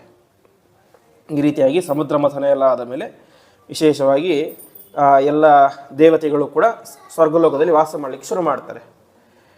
ಈ ಕಡೆ ಏನಾಯಿತು, ಬಲಿಚಕ್ರವರ್ತಿಯನ್ನು ದೇವಿಯಿಂದ ಸಂಹಾರ ಮಾಡಿಬಿಟ್ಟಿರ್ತಾರೆ, ಕೊಂದು ಹಾಕಿಬಿಟ್ಟಿರ್ತಾನೆ. ಬಲಿಚಕ್ರವರ್ತಿ ದೈತ್ಯರ ರಾಜ. ಯಾವಾಗ ತಮ್ಮ ರಾಜನನ್ನೇ ಕೊಂದು ಬಿಟ್ಟರು ಆವಾಗ ದೈತ್ಯರಲ್ಲಿ ಅರಾಜಕತೆ ಉಂಟಾಗುತ್ತೆ ಅಂತೆ. ಅರಾಜಕತೆ ಅಂತ ಹೇಳಿದರೆ, ಒಬ್ಬ ಸರಿಯಾದಂತಹ ರಾಜ ಇಲ್ಲದೆ ಹೋದರೆ ಪ್ರಜೆಗಳು ತಮಗೆ ಹೇಗೆ ಬೇಕೋ ವರ್ತನೆ ಮಾಡಿ ಶುರು ಮಾಡ್ತಾರೆ. ಒಬ್ಬ ಲೀಡರ್ ಇಲ್ಲದೆ ಹೋದರೆ ಹೇಗಾಗುತ್ತೆ ಹಾಗೆ ಅಂತ. ಆವಾಗ ಯಾವ ಶುಕ್ರಾಚಾರ್ಯರು ಏನು ಮಾಡ್ತಾರೆ, ಒಂದು ದೊಡ್ಡ ಯಾಗವನ್ನು ಮಾಡಿ ಬಲಿಚಕ್ರವರ್ತಿ ಮತ್ತೆ ಬದುಕಿಸ್ತಾರೆ ಅಂತೆ. ಬದುಕಿಸಿ ಶಪಥವನ್ನು ಮಾಡ್ತಾರೆ, ನಾನು ಈ ಬಲಿಚಕ್ರವರ್ತಿಯನ್ನ ಇಂದ್ರನನ್ನಾಗಿ ಮಾಡ್ತೇನೆ ಅಂತ. ಅಲ್ಲಿ ಹೇಳಿದ್ರೆ 100 ಅಶ್ವಮೇಧ ಯಾಗವನ್ನು ಮಾಡಿದರೆ ಆ ಯಾಗವನ್ನು ಮಾಡಿದಂತಹ ವ್ಯಕ್ತಿ ದೇವೇಂದ್ರ ಪದವಿಗೆ ಹೋಗಬಹುದು ಅಂತ. ಆ ದೇವೇಂದ್ರ ಪದವಿಯಲ್ಲಿರುವಂತಹ ವ್ಯಕ್ತಿಗೆ ಶಕ್ರ ಅಂತ ಹೆಸರು. ಶಕ್ರ ಶಬ್ದಕ್ಕೆ ಅರ್ಥ ಏನು ಅಂತ ಹೇಳಿದ್ರೆ ಶತಕ್ರತು ಅಂತ. ಶತ ಅಂತ ಹೇಳಿದ್ರೆ 100, ಕ್ರತು ಅಂತ ಹೇಳಿದ್ರೆ ಯಾಗ. 100 ಯಾಗವನ್ನು ಯಾರು ಮಾಡಿರ್ತಾರೋ ಅವನು ಶಕ್ರ ಅಂತ. ಶತ ಅನ್ನೋದಿರೋ ಮೊದಲನೇ ಅಕ್ಷರ ಶ, ಕ್ರತುವಲ್ಲಿರುವಂಥ ಮೊದಲನೇ ಅಕ್ಷರ ಕ್ರ, ಅದನ್ನು ಸೇರಿಸ್ಕೊಂಡು ಶಕ್ರ ಅಂತ ನಾಮಕರಣ ಮಾಡಿರ್ತಾರೆ. ಆ ರೀತಿಯಾಗಿ ಶುಕ್ರಾಚಾರ್ಯ ಹೇಳ್ತಾರೆ, ನೀವೇನೂ ಚಿಂತೆ ಮಾಡಬೇಡಿ, ನಾನು ಈ ಬಲಿಚಕ್ರವರ್ತಿಯ ಕೈಯಲ್ಲಿ 100 ಯಾಗವನ್ನು ಮಾಡಿಸಿ ಅವನನ್ನೇನು ಮಾಡ್ತೇನೆ, ದೇವೇಂದ್ರನ ಪಟ್ಟಕ್ಕೆ ಕೂಡಿಸ್ತೇನೆ ಅಂತ. ಸರಿ ಅಂತ ಇವರು ಎಲ್ಲ ದೈತ್ಯರು ಕೂಡ ಸೇರಿಕೊಂಡು ಆ ಹೋಮವನ್ನು ಮಾಡಲಿಕ್ಕೆ ಶುರು ಮಾಡ್ತಾರೆ. ಕೊನೆಗೆ 99 ಯಾಗಗಳು ನಿರ್ವಿಘ್ನವಾಗಿ ಮುಗಿಯಿತು. ಕೊನೆಯ 100ನೇ ಯಾಗ ಆಗ್ತಾ ಇದೆ. 100ನೇ ಯಾಗ ಒಂದು ಆಗಿಬಿಟ್ರೆ ಏನಾಯಿತು, ಮುಂದೆ ದೇವೇಂದ್ರನಾಗೋದು ಈ ಬಲಿಚಕ್ರವರ್ತಿ. ಎಲ್ಲ ದೈತ್ಯರು ಕೂಡ ಸ್ವರ್ಗಲೋಕದಲ್ಲಿ ವಾಸ ಮಾಡುವಂಥ ಪರಿಸ್ಥಿತಿ ಬರುತ್ತೆ. ಇದನ್ನೆಲ್ಲ ನೋಡಿದಂತಹ ದೇವತೆಗಳು ಮತ್ತೆ ಪರಮಾತ್ಮ ಹತ್ತಿರ ಹೋಗಿ ಪ್ರಾರ್ಥನೆ ಮಾಡ್ತಾರೆ. ಆವಾಗ ಪರಮಾತ್ಮ ಹೇಳ್ತಾನೆ, ನೀವೇನು ಚಿಂತೆ ಮಾಡಬೇಡಿ, ನಾನು ಎಲ್ಲ ವ್ಯವಸ್ಥೆಯನ್ನು ಮಾಡ್ತೇನೆ ಅಂತ ಹೇಳ್ತಾರೆ. ಕೊನೆಗೇನಾಯಿತು, ಒಂದು ದಿವಸ ಆ ಕಶ್ಯಪ ಮತ್ತು ಅದಿತಿ ಎನ್ನುವಂತಹ ದಂಪತಿಗಳು, ಕಶ್ಯಪ ಋಷಿಗಳಲ್ಲಿ ಪರಮಾತ್ಮ ತಾನೇನು ಮಾಡ್ತಾನೆ, ವಾಮನ ಎನ್ನುವಂಥ ಹೆಸರಿನಿಂದಾಗಿ ಅವತಾರ ಮಾಡ್ತಾನೆ ಅಂತೆ. ವಾಮನ ಶಬ್ದಕ್ಕೆ ಅರ್ಥ ಏನು ಅಂತ ಹೇಳಿದ್ರೆ ಕುಳ್ಳಗಿರುವಂತಹ ವ್ಯಕ್ತಿ ಅಂತ. ಪರಮಾತ್ಮ ಹುಟ್ಟುವಾಗ ಸಾಮಾನ್ಯವಾಗಿ ಚಿಕ್ಕ ರೂಪದಲ್ಲಿ ಮಕ್ಕಳು ಹುಟ್ಟಿರ್ತಾರೆ. ಆದರೆ ಪರಮಾತ್ಮ ಹುಟ್ಟಬೇಕಾದ್ರೇ ನಾಲ್ಕು ಕೈಗಳು, 4 ಕೈಗಳಲ್ಲಿ 4 ಆಭರಣಗಳು, ಹೀಗೆ ಹುಟ್ಟುವಾಗಲೇ 8 ವರ್ಷದ ಬಾಲಕನ ರೂಪದಲ್ಲಿ ಹುಟ್ಟಿದ್ದ ಯಾರೋ ವಾಮನ ರೂಪಿಯಾದಂತಹ ಪರಮಾತ್ಮ. ಆ ರೀತಿಯಾಗಿ ವಾಮನ ರೂಪಿ ಪರಮಾತ್ಮ ಹುಟ್ಟಿದ್ದೆಲ್ಲಿ ಅಂತ ಹೇಳಿ ಅದಿತಿ ದೇವಿಯಲ್ಲ ಅಂತ. ಅದಿತಿ ದೇವಿ ಮತ್ತು ಕಶ್ಯಪ ಋಷಿಗಳಲ್ಲಿ ಅವರಲ್ಲಿ ಈ ರೀತಿಯಾದಂತಹ ಮಕ್ಕಳು ಬರಬೇಕು ಅಂತ ಹೇಳಿದರೆ ಅವರು ಪಯೋವ್ರತವನ್ನು ಮಾಡಿದ್ರು ಅಂತೆ. ಪಯೋವ್ರತ ಅಂತ ಹೇಳಿದರೆ ಮಾಘ ಮಾಸದ ಶುಕ್ಲ ಪಕ್ಷದಲ್ಲಿ ಮಾಡುವಂತಹ ವ್ರತ. ಅದು ಮಕ್ಕಳಾಗದೆ ಇರುವಂಥವರು ಪಯೋವ್ರತವನ್ನು ಮಾಡ್ತಾರೆ. ಅದನ್ನು ಹೇಗೆ ಮಾಡೋದು ಅಂತ ಹೇಳಿದರೆ ಪ್ರತಿನಿತ್ಯ ಕೇವಲ ಒಂದೊಂದೇ ಲೋಟ ಹಾಲು ಮಾತ್ರ, ಒಂದು ಸಣ್ಣ ಲೋಟದಲ್ಲಿ ಹಾಲನ್ನು ಪರಮಾತ್ಮನಿಗೆ ಸಮರ್ಪಣೆ ಮಾಡಿ ಅದನ್ನು ಮಾತ್ರ ಗಂಡ ಹೆಂಡತಿ ಸ್ವೀಕಾರ ಮಾಡೋದು. ಆ ರೀತಿಯಾಗಿ ಮಾಡಿ ಸಂತಾನ ಆಗುತ್ತೆ ಅಂತ ತಿಳಿಸ್ತಾರೆ. ಆ ರೀತಿಯಾಗಿ ಕಶ್ಯಪರು ಮತ್ತು ಅದಿತಿಗಳು ಪಯೋವ್ರತವನ್ನು ಮಾಡಿರ್ತಾರೆ. ಅದರ ಪ್ರಭಾವದಿಂದಾಗಿ ಸಾಕ್ಷಾತ್ ಪರಮಾತ್ಮನೇ ಅವರ ಮಗನಾಗಿ ಹುಟ್ಟಿರ್ತಾನೆ ವಾಮನ ರೂಪದಿಂದಾಗಿ. ಕೊನೆಗೆ ವಾಮನ ಆಯಿತು. ಹುಟ್ಟಿದ ತಕ್ಷಣವೇ ಅವನಿಗೆ ಉಪನಯನ. ಯಾಕೆ ಅಂತ ಹೇಳಿದ್ರೆ 8 ವರ್ಷದ ಮಗನಾಗಿ ಹುಟ್ಟಿಬಿಟ್ಟಿದ್ದಾನೆ ಆಲ್ರೆಡಿ. ಹಾಗಾಗಿ ತಕ್ಷಣವೇ ಅವನಿಗೆ ಇದಾಗತ್ತೆ, ಏನು ಉಪನಯನ ಆಗುತ್ತೆ. ಕೊನೆಗೆ ಅಲ್ಲಿ ಮನೆ ಹತ್ತಿರವೇ ಆ ಬಲಿಚಕ್ರವರ್ತಿಯ ಅರಮನೆ ಇರುತ್ತೆ. ಆ ಬಲಿಚಕ್ರವರ್ತಿ ನರ್ಮದಾ ನದಿಯ ತೀರದಲ್ಲಿ 100ನೇ ಅಶ್ವಮೇಧ ಯಾಗವನ್ನು ಮಾಡ್ತಾ ಇರ್ತಾನೆ. ಇನ್ನು ಸ್ವಲ್ಪ ದಿನಗಳಾಗಿ ಬಿಟ್ಟರೆ ಏನಾಗುತ್ತೆ, ಅಶ್ವಮೇಧ ಯಾಗ ಮುಗಿದು ಏನಾಗುತ್ತೆ, ಅವನು ದೇವೇಂದ್ರ ಪದವಿಗೆ ಹೋಗ್ತಾ ಇರ್ತಾನೆ. ಈ ಸಂದರ್ಭದಲ್ಲಿ ಆ ವಾಮನ ರೂಪಿಯಾದಂತಹ ಪರಮಾತ್ಮ ಅವನ ಯಾಗಶಾಲೆಗೆ ಹೋಗ್ತಾನೆ. ಯಾಗಶಾಲೆಗೆ ಹೋದಾಗ ಬಲಿಚಕ್ರವರ್ತಿ ಅವನ ಒಂದು ತೇಜಸ್ಸನ್ನು ನೋಡಿ ಅವರಿಗೆ ಆಶ್ಚರ್ಯ ಆಗಿಬಿಡುತ್ತೆ ಅಂತೆ. ಅಲ್ಲಿದ್ದಂತಹ ಅನೇಕ ಶುಕ್ರಾಚಾರ್ಯ ಮುಂತಾದಂತಹ ದೊಡ್ಡ ದೊಡ್ಡ ಜ್ಞಾನಿಗಳು ಹೇಳ್ತಾರೆ, ಸಾಕ್ಷಾತ್ ಸೂರ್ಯನೇ ಬರ್ತಾ ಇದ್ದಾನೇನೋ ಅನ್ನುವಷ್ಟು ರೀತಿಯಲ್ಲಿ ಅವನ ದೊಡ್ಡ ವಿಚಿತ್ರವಾದಂತಹ ಕಾಂತಿ ವಾಮನ ರೂಪಿಯಾದಂತಹ ಪರಮಾತ್ಮನದ್ದು. ಕೊನೆಗೆ ಆ ಪುಟ್ಟ ಬ್ರಾಹ್ಮಣ 8 ವರ್ಷದ ಬಾಲಕ ವಟು ಆಗ ತಾನೇ ಉಪನಯನ ಆಗಿದೆ, ಜನಿವಾರ ಹಾಕ್ಕೊಂಡು ಬಂದಿದ್ದಾನೆ. ಬಂದಂತಹ ವಟುವಿಗೆ ಸಾಷ್ಟಾಂಗ ನಮಸ್ಕಾರ ಮಾಡ್ತಾನೆ ಬಲಿಚಕ್ರವರ್ತಿ. ಬಲಿಚಕ್ರವರ್ತಿ ವಾಸ್ತವಿಕವಾಗಿ ಒಬ್ಬ ದೈತ್ಯನಾಗಿದ್ದರೂ ಕೂಡ ಪ್ರಹ್ಲಾದನ ಮೊಮ್ಮಗ. ಹಾಗಾಗಿ ಸಾತ್ವಿಕ ಗುಣವೂ ಇತ್ತು, ಕೆಲವೊಮ್ಮೆ ಕೆಟ್ಟ ಗುಣವೂ ಅಭಿವ್ಯಕ್ತ ಆಗ್ತಾ ಇತ್ತು. ಹಾಗಾಗಿ ಸಾಷ್ಟಾಂಗ ನಮಸ್ಕಾರ ಮಾಡ್ತಾನೆ. ನಮಸ್ಕಾರ ಮಾಡಿ ಹೇಳ್ತಾನೆ, ಸ್ವಾಗತಂ ತೇ ನಮಸ್ತುಭ್ಯನ್ ಬ್ರಹ್ಮನ್ ಕಿಂ ಕರಬಾಮತೆ ಬ್ರಹ್ಮರ್ಷೀಣ ತಪಸ್ಸಾಕ್ಷಾತ್ ವನ್ನೇ ತ್ವಾರ್ಯ ವಪುರ್ಧರಂ ಅಂತ. ಇವತ್ತು ನೀವು ನಮ್ಮ ಮನೆಗೆ ಬಂದಿದ್ದರಿಂದ ನಮ್ಮ ಪಿತೃಗಳೆಲ್ಲರೂ ಕೂಡ ಉದ್ಧಾರವಾಗಿ ಹೋದರು ಎಂಬುದಾಗಿ ತಿಳಿಸ್ತಾರೆ. ಈ ರೀತಿಯಾಗಿ ಪ್ರಾರ್ಥನೆ ಮಾಡಿ, ನಿಮಗೇನು ಬೇಕೋ ಕೇಳಿ, ನೀವೇನು ಕೇಳಿದ್ರು ನಾನು ಕೊಡ್ತೇನೆ, ಯಾಕಂದರೆ ನಿಮ್ಮಂತಹ ಜ್ಞಾನಿಗಳನ್ನು ಇಷ್ಟು ದಿವಸ ನೋಡೇ ಇಲ್ಲ ಅಂತ ಹೇಳ್ತಾರೆ. ಅಷ್ಟು ವಿಚಿತ್ರವಾದಂತಹ ತೇಜಸ್ಸು ಮುಖದಲ್ಲಿ ಇತ್ತು ಅಂತೆ 8 ವರ್ಷದ ಬಾಲಕ. ಕೊನೆಗೆ ವಾಮನ ಅವನಿಗೆ ಸರಿಯಾದಂಥ ಒಳ್ಳೆಯ ಒಂದು ಆಸನ ಕೊಡ್ತಾರೆ. ಆಸನ ಕೊಟ್ಟು ಕೂಡಿಸಿ ಪಾದಪೂಜೆ ಎಲ್ಲವನ್ನು ಕೂಡ ಮಾಡಿ ಕೊನೆಗೆ ಕೇಳ್ತಾರೆ, ಯದ್ಯದ್ವಟೋ ವಾಂಛಸಿ ತತ್ಪ್ರತೀಶ್ವ ಅಂತ, ನಿನಗೇನು ಬೇಕು ಕೇಳಿ ಎಲ್ಲವನ್ನು ಕೂಡ ನಾನು ಕೊಡ್ತೇನೆ ಅಂತ ಬಲಿಚಕ್ರವರ್ತಿ ಹೇಳ್ತಾನೆ. ಆವಾಗ ವಾಮನ ಸುಮ್ಮನೆ ಇರ್ತಾನೆ. ಮತ್ತೆ ಬಲಿಚಕ್ರವರ್ತಿಗೆ ಅನಿಸುತ್ತೆ ಅಂತೆ, ನೀನು ಪಾಪ 8 ವರ್ಷದ ಹುಡುಗ, ಏನು ಕೇಳಬೇಕು ಅಂತ ಗೊತ್ತಿರೋದಿಲ್ಲ, ಹಾಗಾಗಿ ನಿನಗೇನು ಬೇಕು ತಾನೇ ಹೇಳ್ತೇನೆ ಅಂತ, ಬೆಳ್ಳಿ ಬೇಕಾ, ಬಂಗಾರ ಬೇಕಾ, ವಜ್ರ ಬೇಕಾ, ಆಕಳು ಬೇಕಾ, ಏನು ಮನೆ ಬೇಕಾ, ಏನು ಬೇಕು ಅಂತ ತಾನೇ ಕೇಳ್ತಾನೆ. ಆವಾಗ ವಾಮನ ಹೇಳ್ತಾನೆ, ಯಾವುದು ಬೇಡ ಅಂತ. ಹಾಗಾದರೆ ಆನೆ ಬೇಕಾ, ಕುದುರೆ ಬೇಕಾ, ಈಗ ಪ್ರಾಣಿಗಳು ಬೇಕಾ ಅಂತ ಕೇಳ್ತಾನೆ. ಅದು ಬೇಡ ಅಂತ ಹೇಳ್ತಾನೆ. ಸರಿ, ಹಾಗಾದರೆ ನಿನಗೆ ಒಳ್ಳೆ ಹೆಣ್ಣು ಬೇಕಾ, ಹೆಣ್ಣು ಕೂಡ ಮದುವೆ ಮಾಡ್ತೇನೆ ಅಂತ, ಅದು ಕೂಡ ಬೇಡ ಅಂತ ಹೇಳ್ತಾನೆ. ಇಷ್ಟೆಲ್ಲ ಹೇಳಿದಾಗ ಬಲಿಚಕ್ರವರ್ತಿಗೆ ವಾಮನ ರೂಪಿ ಅಂತ ಪರಮಾತ್ಮ ಒಂದು ಮಾತು ಹೇಳ್ತಾನೆ ಅಂತೆ, ನೀನು ತುಂಬ ಒಳ್ಳೆ ಮಾತಾಡ್ತಾ ಇದ್ದೀಯಾ ಅಂತ. ಯಾಕೆ ಅಂತ ಹೇಳಿದ್ರೆ ನಿನ್ನ ವಂಶ ಎಂತಹ ವಂಶ ಅಂತ ಹೇಳಿದ್ರೆ ಪ್ರಹ್ಲಾದನ ವಂಶ. ಪ್ರಹ್ಲಾದನ ವಂಶದಲ್ಲಿ ಬಂದಂತಹ ನೀನು ಸರಿಯಾದಂಥ ಒಳ್ಳೆಯ ಮಾತನ್ನೇ ಆಡ್ತಾ ಇದ್ದೀಯಾ. ನಿನ್ನ ಅಜ್ಜನಾದಂಥ ಪ್ರಹ್ಲಾದ ಕೂಡ ಇದೇ ರೀತಿಯಾಗಿ ನಿರಂತರವಾಗಿ ದಾನ ಧರ್ಮವನ್ನು ಮಾಡ್ತಾ ಇದ್ದ. ಅಂತಹ ವಂಶದಲ್ಲಿ ಬಂದಂತಹ ನೀನು ಕೂಡ ಒಳ್ಳೆಯ ವ್ಯಕ್ತಿನೇ ಆಗಿದ್ದೀಯಾ ಅಂತ ಪ್ರಶಂಸೆಯನ್ನು ಮಾಡ್ತಾನೆ. ಇಷ್ಟೆಲ್ಲ ಆಯಿತು. ಕೊನೆಗೆ ಸರಿ, ನನಗೆ ಸಮಯ ಜಾಸ್ತಿ ಇಲ್ಲ, ನಿನಗೇನು ಬೇಕೋ ಬೇಗ ಕೇಳಿಬಿಡು, ಹೋಮ ಮುಂದುವರಿಸಬೇಕು ಅಂತ ಹೇಳ್ತಾನೆ. ಇಷ್ಟು ಹೇಳಿದಾಗ ವಾಮನ ಹೇಳ್ತಾನೆ, ಹಾಗಾದರೆ ನನಗೆ 3 ಹೆಜ್ಜೆ ಭೂಮಿಯನ್ನು ಕೊಡು ಎಂಬುದಾಗಿ ಕೇಳ್ತಾನೆ. 3 ಪಾದ ಭೂಮಿಯನ್ನು ಕೊಡು ಅಂತ. ಅದು ಹೇಳ್ತಾನೆ, 3 ಪಾದ ಅಂತ ನಿನ್ನ ಪಾದದಷ್ಟಲ್ಲ, ನನ್ನ ಪಾದದಷ್ಟು, ನನ್ನ ಪಾದ ಚಿಕ್ಕ ಪಾದ, ಅಷ್ಟೇ ಪಾದ ನನಗೆ ಸಾಕು ಅಂತ ಹೇಳ್ತಾನೆ. ಇಷ್ಟು ಹೇಳಿದಾಗ ಯಾವ ಬಲಿಚಕ್ರವರ್ತಿ ನಗು ಬಂದುಬಿಡುತ್ತೆ ಅಂತೆ. ಅವನು ಹೇಳ್ತಾನೆ, ಮಾ ಮೊಚೋಬಿಹಿ ಸಮಾರಾಧ್ಯ ಲೋಕಾನಾಂ ಏಕಮೀಶ್ವರಂ ಪದತ್ರಯಂ ವೃಣೀತೇಯೋ ಬುದ್ಧಿಮಾನಿವ ದಾಶುಷಂ. ನಾನು ನಿನಗೆ ವಯಸ್ಸು ಮಾತ್ರ ಕಡಿಮೆ, ಬುದ್ಧಿ ಜಾಸ್ತಿ ಇದೆ ಅನ್ಕೊಂಡಿದ್ದೆ. ನೀನು ನೋಡಿದರೆ ಬುದ್ಧಿನೂ ಕಡಿಮೆ, ನಿನಗೆ ವಯಸ್ಸು ಕೂಡ ಕಡಿಮೆ ಅಂತ. ಯಾಕೆ ಅಂತ ಹೇಳಿದರೆ, ನಾನು ಒಬ್ಬ ಚಕ್ರವರ್ತಿ, ಲೋಕಾನಾಂ ಏಕಮೀಶ್ವರಂ. ಅಂತಹ ನನ್ನ ಹತ್ರ ಬಂದು ನಾನು ಇಷ್ಟು ಸಂತೋಷವಾಗಿದ್ದೇನೆ ನಿನ್ನ ನೋಡಿ, ಅಂತಹ ಸಂದರ್ಭದಲ್ಲಿ ನೀನು ಕೇವಲ 3 ಪಾದ ಭೂಮಿ ಕೇಳ್ತಾ ಇದ್ದೆ, ನಿನಗೆ ಬುದ್ಧಿನೇ ಇಲ್ಲ ಅಂತ. ಒಳ್ಳೆ ಬಂಗಾರ ಬೆಳ್ಳಿ ಏನು ಬೇಕಾದ್ರೆ ಕೇಳ್ಬೋದಾಗಿತ್ತು, ಎಲ್ಲವನ್ನು ಕೂಡ ಕೊಡ್ತಾ ಇದ್ದೆ. ನನ್ನ ಅರ್ಧ ರಾಜ್ಯವನ್ನು ಕೇಳಿದ್ರೆ ಅದನ್ನೇ ಕೊಡ್ತಾ ಇದ್ದೆ ನಿನಗೆ, ಅಷ್ಟು ನಿನ್ನ ಕಾಂತಿ ಇದೆ. ಅಂಥದ್ರಲ್ಲಿ ನೀನೇನು ಮಾಡ್ತಾ ಇದ್ದೀಯಾ, 3 ಪಾದ ಭೂಮಿ ಕೇಳ್ತಾ ಇದ್ದೆ, ನಿನಗೆ ಬುದ್ಧಿನೇ ಸರಿ ಇಲ್ಲ, ಸುಮ್ಮನೆ ಬಂಗಾರ ತೆಗೆದುಕೊಂಡು ಹೋಗು ಅಂತ ಬಂಗಾರ ಕೊಡಲಿಕ್ಕೆ ಅಂತ ಹೋಗ್ತಾನೆ ಅಂತೆ. ಆವಾಗ ಅವನು ಹೇಳ್ತಾನೆ, ನೀನು ಏನು ಕೊಟ್ಟರೂ ಕೂಡ ನನಗೆ ಬೇಡವೇ ಬೇಡ, ನನಗೆ ಬೇಕಾದದ್ದೇನು 3 ಪಾದ ಭೂಮಿ ಮಾತ್ರ ಅಂತ. ಯಾಕೆ ಅಂತ ಹೇಳಿದರೆ, ಅವನು ಹೇಳ್ತಾನೆ, ಯಾವತ್ತೂ ಕೂಡ ಒಬ್ಬ ವ್ಯಕ್ತಿಗೆ ಎಷ್ಟು ಬೇಕು ಅಂತ ಹೇಳಿದರೆ ಅವನಿಗೆ ತೃಪ್ತಿ ಯಾವುದರಿಂದ ಆಗುತ್ತೋ ಅದು ಬೇಕು ಅಂತ. ಇವತ್ತು ನನಗೆ ತೃಪ್ತಿ ಯಾವುದರಿಂದ ಆಗ್ತಾ ಇದೆ, ಈ 3 ಪಾದ ಭೂಮಿಯಿಂದಲೇ ತೃಪ್ತಿ ಆಗ್ತಾ ಇದೆ.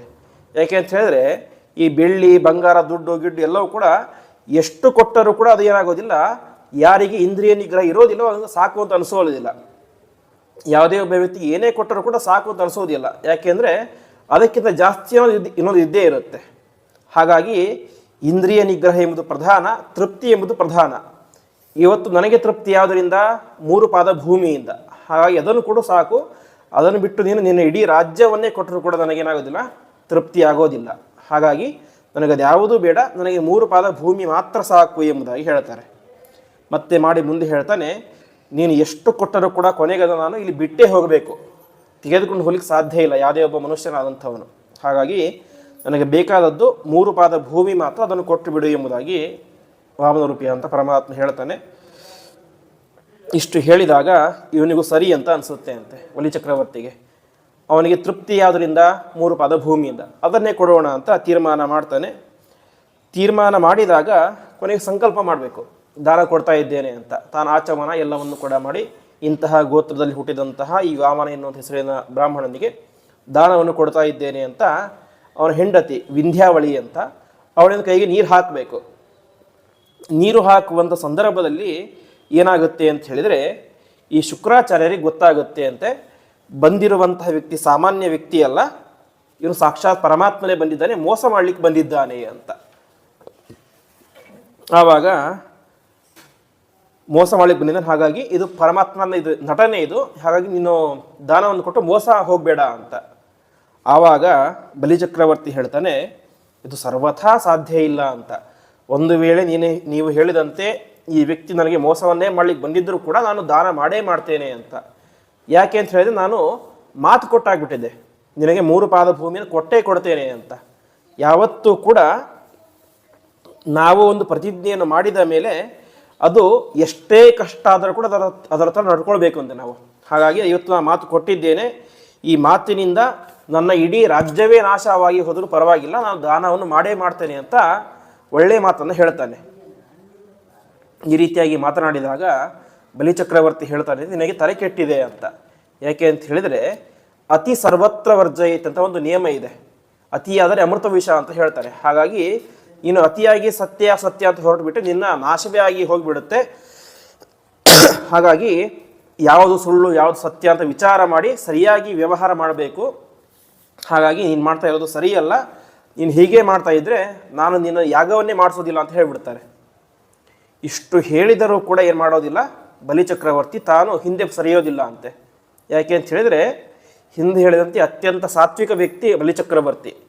ತೀರ್ಮಾನ ಮಾಡಿ ಆಗಿದೆ, ದಾನ ಕೊಡ್ತೀನಿ ಅಂತ ಹೇಳಿ ಆಗಿದೆ. ಮುಂದ್ಗಡೆ ದಾನ ತೆಗೆದುಕೊಳ್ಳಿಕ್ಕಂತ ಬ್ರಾಹ್ಮಣ ಕೂತ್ಕೊಂಡಿದ್ದಾನೆ. ಆ ಸಂದರ್ಭದಿಂದ ಕೊಡೋದಿಲ್ಲ ಹಾಗೆ ಹೀಗೆ ತಿಳಿದು ತಪ್ಪಾಗುತ್ತೆ.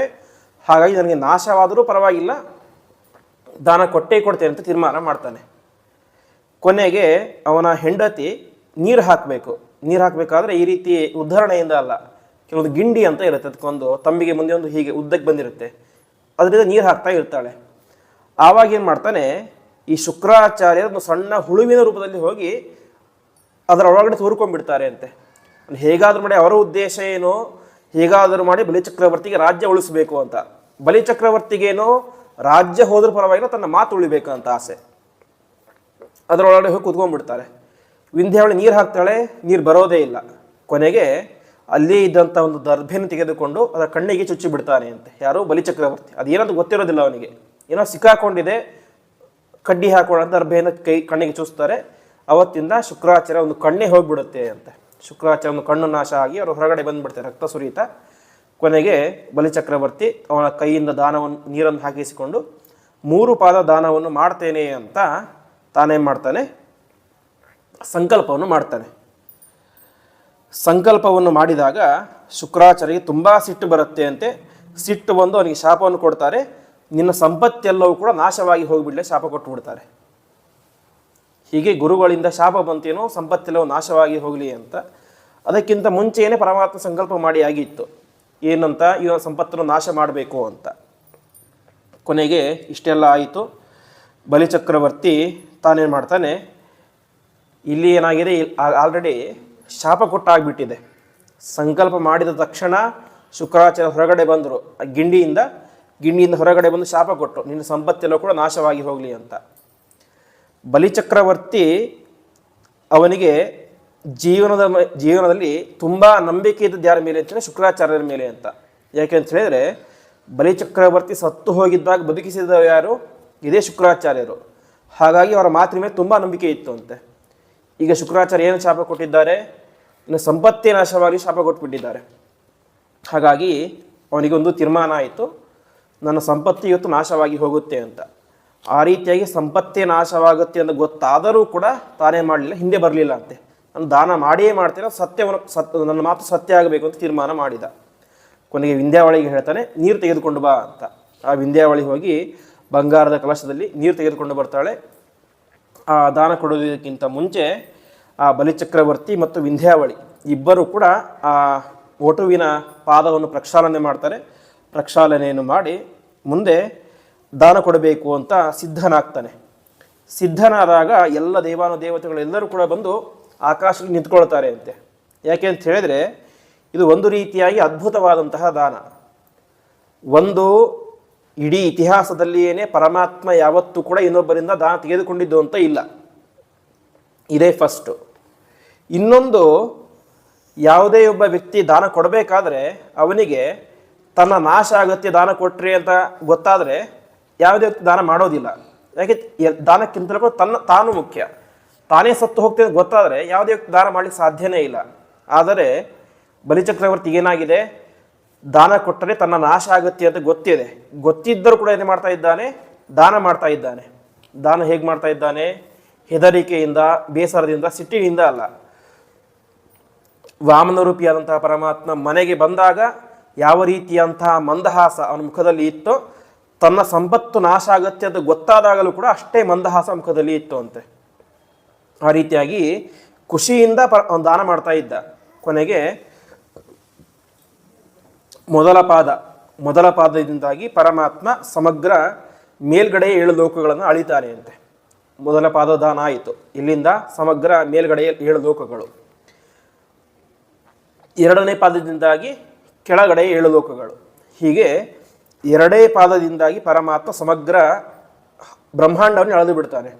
ಕೊನೆಗೆ 8 ವರ್ಷದ ಪುಟ್ಟ ಬಾಲಕನ ರೂಪದಲ್ಲಿದ್ದಂತಹ ಪರಮಾತ್ಮ ಬೆಳೀತಾ ಬೆಳೀತಾ ಬೆಳೀತಾ ಬೆಳೀತಾ ತ್ರಿವಿಕ್ರಮನಾಗಿ ಎತ್ತರಕ್ಕೆ ಬೆಳೀತಾನೆ ಅಂತೆ. ಬೆಳೆದಾಗ ಒಂದು ಪಾದ ಸಾಕ್ಷಾತ್ತಾಗಿ ಮೇಲೆ ಹೋಯಿತು, ಇನ್ನೊಂದು ಪಾದ ಕೆಳಗಡೆ ಹೋಯಿತು. ಆ ಮೇಲ್ಗಡೆ ಹೋದಂತಹ ಪಾದ ಏನಾಯಿತು ಅಂತ ಹೇಳಿದರೆ, ಅಲ್ಲಿ ಈ ಸತ್ಯಲೋಕ ಅಂತ ಇರುತ್ತೆ, ಬ್ರಹ್ಮದೇವರ ಲೋಕ. ಆ ಲೋಕಕ್ಕೆ ಅವನ ಪಾದ ಬಡಿಯುತ್ತೆ ಅಂತೆ. ಪಾದ ಬಡಿದಾಗ ಅವನ ಪರಮಾತ್ಮನ ಉಗುರು ಟಚ್ ಆಗಿ ಅಲ್ಲಿ ಒಂದು ಲೇಯರ್ ಇರುತ್ತೆ, ಒಂದು ಲೇಯರ್.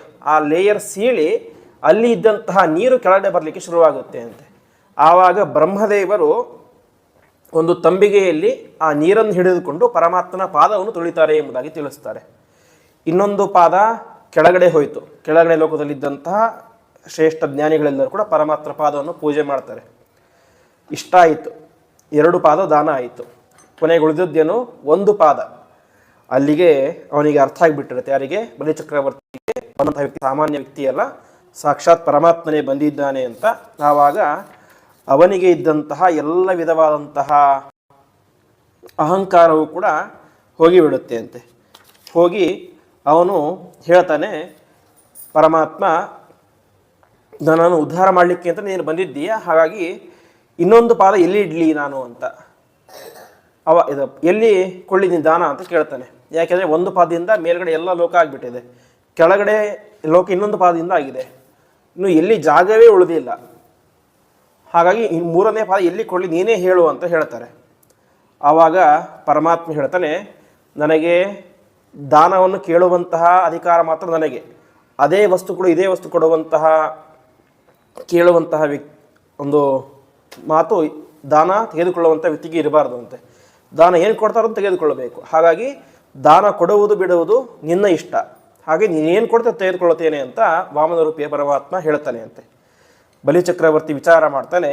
ಆವಾಗ ಅವನಿಗೆ ಅನಿಸುತ್ತೆ, ಉಳಿದಂತಹ ಜಾಗ ಅಂತ ಹೇಳಿದರೆ ಅದು ನಾನು ಇರುವಂತಹ ಜಾಗ ಮಾತ್ರ, ಹಾಗಾಗಿ ನನ್ನ ತಲೆಯ ಮೇಲೆ ನಿನ್ನ ಕಾಲನ್ನು ಇಡುವಂಥ ಪ್ರಾರ್ಥನೆ ಮಾಡ್ತಾನೆ. ಆ ರೀತಿಯಾಗಿ ಪ್ರಾರ್ಥನೆ ಮಾಡಿದಾಗ ಆ ಪರಮಾತ್ಮ ಅವನ ತಲೆಯ ಮೇಲೆ ಕಾಲಿಟ್ಟು ಅವನನ್ನು ನೇರವಾಗಿ ಏನು ಮಾಡ್ತಾನೆ ಅಂತ ಹೇಳಿದರೆ ಪಾತಾಳ ಲೋಕಕ್ಕೆ ತಳ್ಳಿ ಬೀಳ್ತಾನೆ ಅಂತೆ. ಈ ತಳ್ಳಿದಾಗ ಈ ಸಂದರ್ಭದಲ್ಲಿ ಅಂದರೆ ಯಾವಾಗ ಬಲಿಚಕ್ರವರ್ತಿ ನನ್ನ ತಲೆಯ ಮೇಲೆ ನಿನ್ನ ಪಾದವನ್ನು ಇಡು ಅಂತ ಹೇಳ್ತಾನೋ ಆವಾಗ ಅಲ್ಲಿ ಸಾಕ್ಷಾತ್ತಾಗಿ ಪ್ರಹ್ಲಾದರು ಬರ್ತಾರೆ ಅಂತೆ. ಅಂದರೆ ಇವನ ಅಜ್ಜ ಪ್ರಹ್ಲಾದ ಬಂದು ಹೇಳ್ತಾನೆ, ಪರಮಾತ್ಮ ನೀನು ತುಂಬ ಒಳ್ಳೆ ಕೆಲಸ ಮಾಡಿದ್ದೀಯಾ ಅಂತ. ಯಾಕೆ ಅಂತ ಹೇಳಿದರೆ ಈ ಬಲಿಚಕ್ರವರ್ತಿಗೆ ತುಂಬ ಅಹಂಕಾರ ಇತ್ತು, ಈ ಅಹಂಕಾರ ನೀನು ಇವತ್ತು ನಾಶ ಮಾಡಿದ್ದೀಯಾ, ಹಾಗಾಗಿ ನನಗೆ ಸಾಷ್ಟಾಂಗ ನಮಸ್ಕಾರ. ಯಾಕೆಂದರೆ ಈ ಸಂಪತ್ತನ್ನು ನಮಗೆ ಕೊಟ್ಟಿದ್ದ್ಯಾರು, ನೀನೇ ಕೊಟ್ಟಿದ್ದೀಯಾ, ಹಾಗಾಗಿ ಈ ಸಂಪತ್ತನ್ನು ತೆಗೆದುಕೊಳ್ಳುವಂತಹ ಯೋಗ್ಯತೆ ಇರೋದು ನಿನಗೊಬ್ಬನಿಗೇನೆ, ಹಾಗಾಗಿ ನೀನು ಸ್ವೀಕಾರ ಮಾಡಿದ್ದು ತುಂಬ ಸಂತೋಷ ಆಯಿತು, ನನ್ನ ಮೊಮ್ಮಗನನ್ನು ಉದ್ಧಾರ ಮಾಡಿದೆಯಾ ಅಂತ ಪ್ರಾರ್ಥನೆ ಮಾಡ್ತಾರೆ ಅಂತೆ. ಈ ಸಂದರ್ಭದಲ್ಲಿ ಅವನ ಹೆಂಡತಿ ವಿಂಧ್ಯಾವಳಿ ವಾಸ್ತವಿಕವಾಗಿ ಅವಳು ದುಃಖ ಪಡಬೇಕಾಗಿತ್ತು. ಯಾಕೆಂದರೆ ಸ್ವತಃ ತನ್ನ ಗಂಡನನ್ನೇ ಕೆಳಗಡೆ ತಳ್ಳಿಬಿಟ್ಟಿದ್ದಾನೆ ಪರಮಾತ್ಮ. ಆವಾಗ ಅವರು ಹೇಳ್ತಾರೆ, ಯಾರು ವಿಂಧ್ಯಾವಳಿ, ಪರಮಾತ್ಮ ನೀನು ತುಂಬ ಒಳ್ಳೆ ಕೆಲಸ ಮಾಡಿದ್ದೀಯಾ ಅಂತ. ಯಾಕೆ ಅಂತ ಹೇಳಿದ್ರೆ ನಮ್ಮ ಮನೆಯವರಿಗೆ ಇದು ತುಂಬ ಅಹಂಕಾರ ಇತ್ತು, ಅದರಲ್ಲೂ ಕೂಡ ಅವರು ನಿರಂತರವಾಗಿ ತುಂಬ ಅಹಂಕಾರದ ಜೀವನವನ್ನು ಮಾಡ್ತಾ ಇದ್ರು, ಹಾಗಾಗಿ ನೀನು ಅವರ ಅಹಂಕಾರ ನಾಶ ಮಾಡಿದ್ದೀಯಾ ಅಂತ ಹೇಳ್ತಾರೆ. ಹೀಗೆ ಬಲಿಚಕ್ರವರ್ತಿಯ ಅಹಂಕಾರವೂ ನಾಶ ಆಯಿತು. ಅವನ ಅಹಂಕಾರ ನಾಶ ಆಗಿದ್ದಕ್ಕೆ ವಿಂಧ್ಯಾವಳಿಗೆ ಅವನ ಹೆಂಡತಿಗೂ ತುಂಬ ಸಂತೋಷ ಆಯಿತು, ಕೊನೆಗೆ ಪ್ರಹ್ಲಾದರಾಜರಿಗೂ ತುಂಬ ಸಂತೋಷ ಆಯಿತು. ಈ ರೀತಿಯಾಗಿ ಪರಮಾತ್ಮ ಅವನ ತಲೆಯ ಮೇಲೆ ಕಾಲಿಟ್ಟು ತಾನು ಅವನನ್ನು ಕೆಳಗಡೆ ತಳ್ತಾನೆ ಅಂತೆ. ಕೆಳಗಡೆ ತಳ್ಳಿ ಎಲ್ಲಿಗೆ ಹೋಗ್ತಾನೆ ಅಂತ ಹೇಳಿದ್ರೆ ಸುತಲ ಲೋಕಕ್ಕೆ ಅಂತ ತಳ್ತಾನೆ ಅಂತೆ. ಆ ಸುತಲ ಲೋಕಕ್ಕೆ ತಳ್ತಾನೆ, ತಳ್ಳಿ ಅಲ್ಲಿ ಅವನು ರಾಜ. ಇನ್ನು ಮುಂದೆ ಯಾರು ಬಲಿಚಕ್ರವರ್ತಿ ಸುತಲ ಲೋಕಕ್ಕೆ ರಾಜ. ಸುತಲ ಲೋಕಕ್ಕೆ ರಾಜ ಅಷ್ಟು ಮಾತ್ರ ಅಲ್ಲ, ಅವನಿಗೆ ದ್ವಾರಪಾಲಕನಾಗಿ ಸಾಕ್ಷಾತ್ ಪರಮಾತ್ಮನೇ ವಾಸವಾಗಿರ್ತಾನೆ ಅಂತೆ. ಬಲಿಚಕ್ರವರ್ತಿ ಅರಮನೆಗೆ ದ್ವಾರಪಾಲಕನಾಗಿ ಮನೆ ಕಾಯುವವನಾಗಿ ಸಾಕ್ಷಾತ್ ಪರಮಾತ್ಮನೇ ವಾಸವಾಗಿರ್ತಾನೆ. ಅಷ್ಟು ಮಾತ್ರ ಅಲ್ಲ, ನೀನು ವಾಸ್ತವಿಕವಾಗಿ 100 ಅಶ್ವಮೇಧ ಯಾಗಗಳನ್ನು ಮಾಡಿದ್ದೀಯ. ಇಲ್ಲಿ 100ನೇ ಅಶ್ವಮೇಧ ಯಾಗ ಮುಗಿಲಿಕ್ಕೆ ಸ್ವಲ್ಪ ದಿವಸ ಇತ್ತು. ಆವಾಗ ಯಾರು ಪರಮಾತ್ಮ ಬಂದು ದಾನ ತೆಗೆದುಕೊಂಡು, ಹಾಗಾಗಿ ಪರಮಾತ್ಮನಿಗೆ ದಾನವನ್ನು ಮಾಡಿದ್ರಿಂದ ಏನಾಯಿತು ಅಂತ ಹೇಳಿದರೆ ಆ ಯಾಗ ಎಂಬುದು ಪರಿಪೂರ್ಣ ಆಯಿತು ಅಂತ ತಿಳಿಸ್ತಾರೆ. ಯಾಕೆ ಅಂತ ಹೇಳಿದರೆ ಗೀತೆಯಲ್ಲಿ ಪರಮಾತ್ಮ ಹೇಳುವಂತೆ, ಯತ್ ಕರೋಷಿ ಯದಶ್ನಾಸಿ ಯಜ್ಜುಹೋಸಿ ದದಾಸಿ ಯತ್ ತಪಸ್ಯಸಿ ಕೌಂತೆಯ ತತ್ ಕುರುಷ್ವ ಮದರ್ಪಣಂ ಅಂತ. ನೀನು ಏನು ಮಾಡ್ತೀಯೋ ಯತ್ ಕರೋಷಿ ಮತ್ತು ಯಜ್ಜುಹೋಸಿ, ಏನನ್ನು ಹೋಮ ಮಾಡ್ತೀಯೋ, ಏನನ್ನು ಊಟ ಮಾಡ್ತೀಯೋ, ಪ್ರತಿಯೊಂದನ್ನು ಕೂಡ ನನಗೆ ಸಮರ್ಪಣೆ ಮಾಡುವಂಥ ಗೀತೆಯಲ್ಲಿ ಪರಮಾತ್ಮ ಹೇಳಿದ್ದಾನೆ. ಹಾಗಾಗಿ ಪರಮಾತ್ಮ ಬಲಿಚಕ್ರವರ್ತಿ ಏನು ಮಾಡಿದ, ಇಡೀ ಜಗತ್ತನ್ನೇ ಪರಮಾತ್ಮನಿಗೆ ಕೊಟ್ಟ. ಅಷ್ಟು ಮಾತ್ರ ಅಲ್ಲ, ತನ್ನನ್ನು ತಾನೇ ಪರಮಾತ್ಮನಿಗೆ ಸಮರ್ಪಣೆ ಮಾಡಿಬಿಟ್ಟ. ಅದರಿಂದಾಗಿ ಅವನ ಯಜ್ಞವದು ಪೂರ್ತಿ ಆಯಿತು ಅಂತೆ. ಅದರಿಂದಾಗಿ ಮುಂದೆ ಭಾವಿ ಇಂದ್ರ, ಇವಾಗಿನ ಇಂದ್ರ ಮುಗಿದ ಮೇಲೆ ಮುಂದಿನ ಮನ್ವಂತರದಲ್ಲಿ ಅವನೇ ಇಂದ್ರನಾಗ್ತಾನೆ ಎಂಬುದಾಗಿ ತಿಳಿಸ್ತಾರೆ. ಈ ರೀತಿಯಾಗಿ ಅನುಗ್ರಹವನ್ನು ಮಾಡ್ತಾನೆ. ಮುಂದೆ ಅನೇಕ ವರ್ಷಗಳ ಕಾಲ ಅವರಿಬ್ಬರು ಕೂಡ ಅಲ್ಲಿ ಸುತಲ ಲೋಕದಲ್ಲಿ ವಾಸವಾಗಿ ಪರಮಾತ್ಮನೇ ಅವರ ಮನೆಯನ್ನು ಕಾಯ್ತಾ ಇಟ್ಕೊಂಡು ಮುಂದೆ ಮನ್ವಂತರದಲ್ಲಿ ಅವನು ಇಂದ್ರನಾಗ್ತಾನೆ ಎನ್ನುವಂಥ ಕಥೆಯನ್ನು ಹೇಳ್ತಾರೆ. ಇಷ್ಟು ಕಥೆಯನ್ನು ಹೇಳಿ ವೇದವ್ಯಾಸ ದೇವರೊಂದು ಸಂದೇಶವನ್ನು ಕೊಡ್ತಾರೆ. ಇಲ್ಲಿ ಬಲಿಚಕ್ರವರ್ತಿ ಕೊಟ್ಟಂತಹ ಜಾಗ ಎಷ್ಟು ಅಂತ. ವಾಸ್ತವಿಕವಾಗಿ ಅವನು ಕೊಟ್ಟಂತಹ ಜಾಗ ಕೇವಲ 3 ಪಾದ ಮಾತ್ರ, ಸಣ್ಣ 3 ಪಾದ ಜಾಗವನ್ನು ಭೂಮಿಯನ್ನು ಕೊಟ್ಟ. ಪರಮಾತ್ಮ ಅಲ್ಲಿ ಒಂದು ಪಾದವನ್ನು ಇಡ್ತಾನೆ. ಇಟ್ಟ ತಕ್ಷಣ ಏನಾಗುತ್ತೆ, ಪರಮಾತ್ಮ ಬೆಳಿಲಿಕ್ಕೆ ಶುರು ಮಾಡ್ತಾನೆ. ಇಟ್ಟಾಗ ಇದ್ದಂತಹ ಜಾಗ ಸಣ್ಣ ಜಾಗ, ಮುಂದೆ ಬೆಳೀತಾ ಬೆಳೀತಾ ಬೆಳೀತಾ ಏನಾಯಿತು, ಅವನ ದೇಹವು ಬೆಳೀತು, ಪಾದವು ಬೆಳೀತು, ಕೊನೆಗೆ ಒಂದು ಪಾದ ಮೇಲಕ್ಕೆ ಹೋಯಿತು, ಇನ್ನೊಂದು ಪಾದ ಕೆಳಕ್ಕೆ ಬಂತು. ಹಾಗಾಗಿ ವೇದವ್ಯಾಸ ದೇವರು ತಿಳಿಸ್ತಾ ಇದ್ದಾರೆ, ನಾವು ಕೂಡ ನಮ್ಮ ಜೀವನದಲ್ಲಿ ಪರಮಾತ್ಮನಿಗೆ ಸ್ವಲ್ಪ ಸ್ಥಳವನ್ನು ಕೊಡಬೇಕು ಅಂತೆ. ಪ್ರಾರಂಭದಲ್ಲಿ ಪ್ರತಿಯೊಬ್ಬರಿಗೂ ಕೂಡ 100 ವರ್ಷ ತಪಸ್ ಮಾಡಲಿಕ್ಕೆ ಸಾಧ್ಯ ಆಗೋದಿಲ್ಲ, ಎಲ್ಲವನ್ನು ಕೂಡ ಮಾಡಲಿಕ್ಕೆ ಸಾಧ್ಯ ಆಗೋದಿಲ್ಲ. ಪ್ರತಿಯೊಬ್ಬರು ಕೂಡ ಪ್ರಾರಂಭದಲ್ಲಿ ಸ್ವಲ್ಪ ಒಂದು ಕನಿಷ್ಠ ದಿವಸಕ್ಕೆ ಒಂದು 10 ನಿಮಿಷ 15 ನಿಮಿಷ 20 ನಿಮಿಷವಾದರೂ ಕೂಡ ಸಮಯವನ್ನು ಪರಮಾತ್ಮನಿಗೆ ಅಂತ ಮೀಸಲಿಡಬೇಕು ಅಂತೆ. ಪರಮಾತ್ಮನಿಗೆ ಅಂತ ನಾವು ಸ್ವಲ್ಪ ಜಾಗವನ್ನು ಕೊಟ್ಟಾಗ ಪರಮಾತ್ಮ ಏನು ಮಾಡ್ತಾರೆ, ಅದನ್ನು ಪೂರ್ಣವಾಗಿ ನಮ್ಮನ್ನು ಆವರಿಸ್ಕೊಳ್ತಾನೆ ಅಂತ ಹೇಳ್ತಾ ಇದ್ದಾರೆ. ಹೇಗೆ ಅಂತ ಹೇಳಿದರೆ, ನಾವು ಒಂದು ಹೆಜ್ಜೆಯನ್ನು ಇಟ್ಟಾಗ ಮುಂದೆ ಉಳಿದಂತಹ ಎಲ್ಲ ಹೆಜ್ಜೆಯನ್ನು ಕೂಡ ಪರಮಾತ್ಮನೇ ಇಡಿಸ್ತಾನೆ ಅಂತ. ಹೇಗೆ ಅಂದರೆ ಬಲಿಚಕ್ರವರ್ತಿ ಅಂತೆ. ಬಲಿಚಕ್ರವರ್ತಿ ಕೊಟ್ಟಿದ್ದು ಕೇವಲ 3 ಪುಟ್ಟ ಹೆಜ್ಜೆಯಷ್ಟು ಜಾಗವನ್ನು ಮಾತ್ರ. ಆದರೆ ಪರಮಾತ್ಮ ಏನು ಮಾಡಿದ, ಅದನ್ನು ಸ್ವೀಕಾರ ಮಾಡಿ ಇಡೀ ಬ್ರಹ್ಮಾಂಡವನ್ನೇ ಅವನಿಂದಾಗಿ ದಾನವನ್ನಾಗಿ ತೆಗೆದುಕೊಂಡು ಆ ಪುಣ್ಯವನ್ನು ಅವನಿಗೆ ಕೊಟ್ಟ.